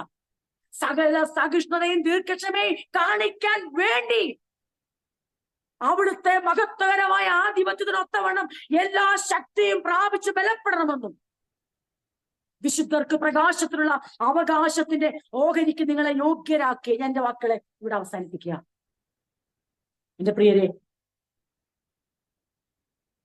ഇന്ന് രാത്രി ദൈവവചന ചിന്തകളെ ഇവിടെ കൺക്ലൂഡ് ചെയ്യുമ്പോൾ അപ്പോസ്തലൻ പ്രാർത്ഥിക്കുന്ന വാചകങ്ങൾ കേൾക്കുമ്പോൾ തെറ്റിദ്ധരിക്കരുത്. പക്ഷെ അതിന് വ്യക്തമായ പ്രായോഗിക തലമുണ്ട്. മഹത്തരമായ ആധിപത്യത്തിനൊത്തവണ്ണം, ചുരുക്കി പറഞ്ഞാൽ നമ്മുടെ എല്ലാ ആധിപത്യവും അവസാനിക്കും. എന്ത് നടക്കുമ്പോ? സ്പിരിച്വൽ അണ്ടർസ്റ്റാൻഡിങ് വന്നു കഴിഞ്ഞാൽ, ദൈവഹിതത്തിന്റെ പരിജ്ഞാനം വന്നു കഴിഞ്ഞാൽ, വിവേകം കൊണ്ട് നിറഞ്ഞു കഴിഞ്ഞാൽ നമ്മുടെ ആധിപത്യം മൊത്തം കഴിഞ്ഞു. പിന്നെ ഇവിടെ ദൈവാധിപത്യമാണ്. നമ്മളിത് ബലപ്പെടുമ്പോൾ ഇങ്ങനെയല്ലാതെ നമ്മൾ ആരും വിചാരിക്കേണ്ട നമുക്ക് സെൽഫ് കൺട്രോൾ ഉണ്ടാവുമെന്ന്. സ്നേഹം അവർ ശരിക്കും പ്രകടമാക്കുന്നുണ്ട് കേട്ടോ അപ്പോസ്തലൻ. അതിൽ വളരെ എനിക്ക് നിങ്ങൾക്ക് വേണ്ടി ഇങ്ങനെ മുടങ്ങാതെ പ്രാർത്ഥിക്കാൻ തന്നെയുള്ള കാരണം ക്രിസ്തുവിനോട് നിങ്ങളുടെ വിശ്വാസവും വിശുദ്ധരോടുള്ള നിങ്ങളുടെ സ്നേഹവും. പക്ഷേ ഞാനങ്ങ് നന്ദി പറയുന്നുണ്ട്, പക്ഷെ അവിടെ കൂടി ഞാൻ അവസാനിപ്പിക്കുന്നില്ല. എനിക്ക് നിങ്ങൾ അടുത്ത സ്റ്റെപ്പിലേക്ക് നീങ്ങണം. എന്താണത്?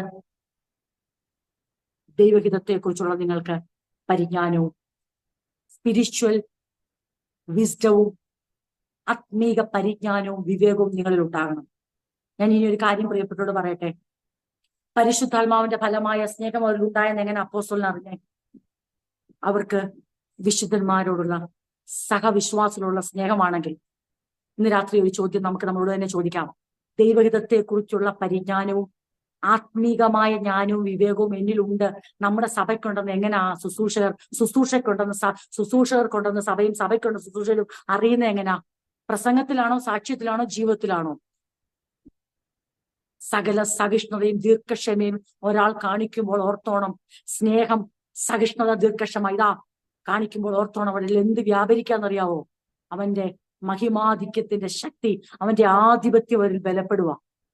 നമുക്ക് കണ്ണുകളെ അടയ്ക്കാൻ പ്രാർത്ഥിക്കാം. എന്റെ പ്രിയരെ, പലപ്പോഴും നാം കണ്ടുവരുന്നുണ്ടല്ലോ വികാരങ്ങളുടെ ആധിപത്യം പലരും വല്ലതും ബലപ്പെടുന്ന. എന്നാൽ നമുക്ക് പ്രാർത്ഥിക്കണം വിവേകത്തിന്റെ ആധിപത്യം, വിവേകത്തിന്റെ ഉറവയായ സകല ജ്ഞാനത്തിന്റെ ഉറവിടമായ ക്രിസ്തുവേശുവിന്റെ മക്കളായ നമ്മുടെ ജീവിതത്തിൽ അവന്റെ മഹിമയുടെ ആധിപത്യം ബലപ്പെട്ടേ പറ്റൂ. അത് ബലപ്പെട്ടു എന്ന് നാം തിരിച്ചറിയുന്ന എങ്ങനെയെന്ന് ചോദിച്ചാൽ, നമ്മളിൽ നിന്ന് പുറപ്പെടുന്ന സഹിഷ്ണുതയും ദീർഘക്ഷമയും വിളിച്ചറിയിക്കുന്ന ഒരു സത്യമുണ്ട്. നമ്മളിൽ ഇപ്പോൾ വികാരത്തിന്റെ ആധിപത്യമല്ല, ദൈവത്തിന്റെ മഹത്വത്തിന്റെ മഹിമയുടെ ആധിപത്യം, അല്ലെങ്കിൽ അവന്റെ വിവേകത്തിന്റെ ജ്ഞാനത്തിന്റെ ആധിപത്യമാണ്. നമുക്ക് പ്രാർത്ഥിക്കാം. നമുക്ക് ആത്മാർത്ഥമായ ദൈവത്തോട് അപേക്ഷിക്കാം. കർത്താവേ, ഞങ്ങളെ ദൈവത്തിന് യോഗ്യമാവുന്ന ഒരു ജീവൻ നയിപ്പാൻ പ്രാപ്തരാക്കണേ. ദൈവത്തിന് പ്രസാദമുള്ള ഒരു ജീവൻ നയിപ്പാൻ ഞങ്ങളെ പ്രാപ്തരാക്കണേ. ഞങ്ങൾക്ക് അപ്പോസ്തലനായ പൗലോസിനോട് പറയുക, ഇനി ഞാൻ നിങ്ങൾക്ക് വേണ്ടിയുള്ള പ്രാർത്ഥനകൾ മുടക്കി, പക്ഷെ നിങ്ങൾ അറിയണം ഞാൻ എന്താ പ്രാർത്ഥിക്കാൻ, നിങ്ങൾ അറിയണം. ആ പ്രാർത്ഥനയുടെ വരികളാണ് നമ്മൾ ചിന്തിച്ചുകൊണ്ടിരുന്നത്. എന്താണ് അതിന്റെ ഉദ്ദേശം? ഇന്ന കാര്യങ്ങൾ നിങ്ങൾക്ക് ലഭിക്കണമെങ്കിൽ ഈ ജ്ഞാനവും വിവേകവും നിങ്ങൾക്ക് ലഭിക്കുന്നത് ഞാൻ എന്തിനു വേണ്ടിയെന്നറിയാമോ? നിങ്ങൾ ദൈവത്തിന് പ്രസാദമുള്ള യോഗ്യമായ, ദൈവത്തെ മാനിക്കുന്ന ഒരു ജീവിതം നയിക്കാൻ വേണ്ടിയാ. ഇന്ന് പലരും നമ്മൾ പറഞ്ഞു കേൾക്കാറുണ്ട് ദൈവിക ജ്ഞാനത്തെക്കുറിച്ചും മഹിമാധികത്തെക്കുറിച്ചും എന്നിനൊരു പ്രായോഗിക തലമേ ഇല്ല. അവര് വീണ്ടും അവരുടെ വികാരത്തിൽ ജീവിക്കും. ദൈവത്തിന്റെ വിവേകത്തെക്കുറിച്ച് അവർ പ്രസംഗിക്കും. ദൈവത്തിന്റെ ജ്ഞാനത്തെക്കുറിച്ച് അവർ പ്രസംഗിക്കും, എന്നിട്ട് അവർ ജീവിക്കുന്ന അവരുടെ വികാരത്തിൽ. പക്ഷെ ദൈവത്തിന്റെ ജ്ഞാനം പ്രസംഗിക്കാനുള്ളതല്ല, അത് പ്രാപിക്കാനുള്ളതാ. എന്തിനു വേണ്ടി? നമ്മളുടെ വികാരങ്ങൾക്ക് മുകളിൽ വാഴാൻ വേണ്ടി. നമുക്കതിനായി നമ്മളെ സമർപ്പിക്കാം. ഈ വചനങ്ങളാൽ ദൈവം നമ്മെ അനുഗ്രഹിക്കുമാറാകട്ടെ.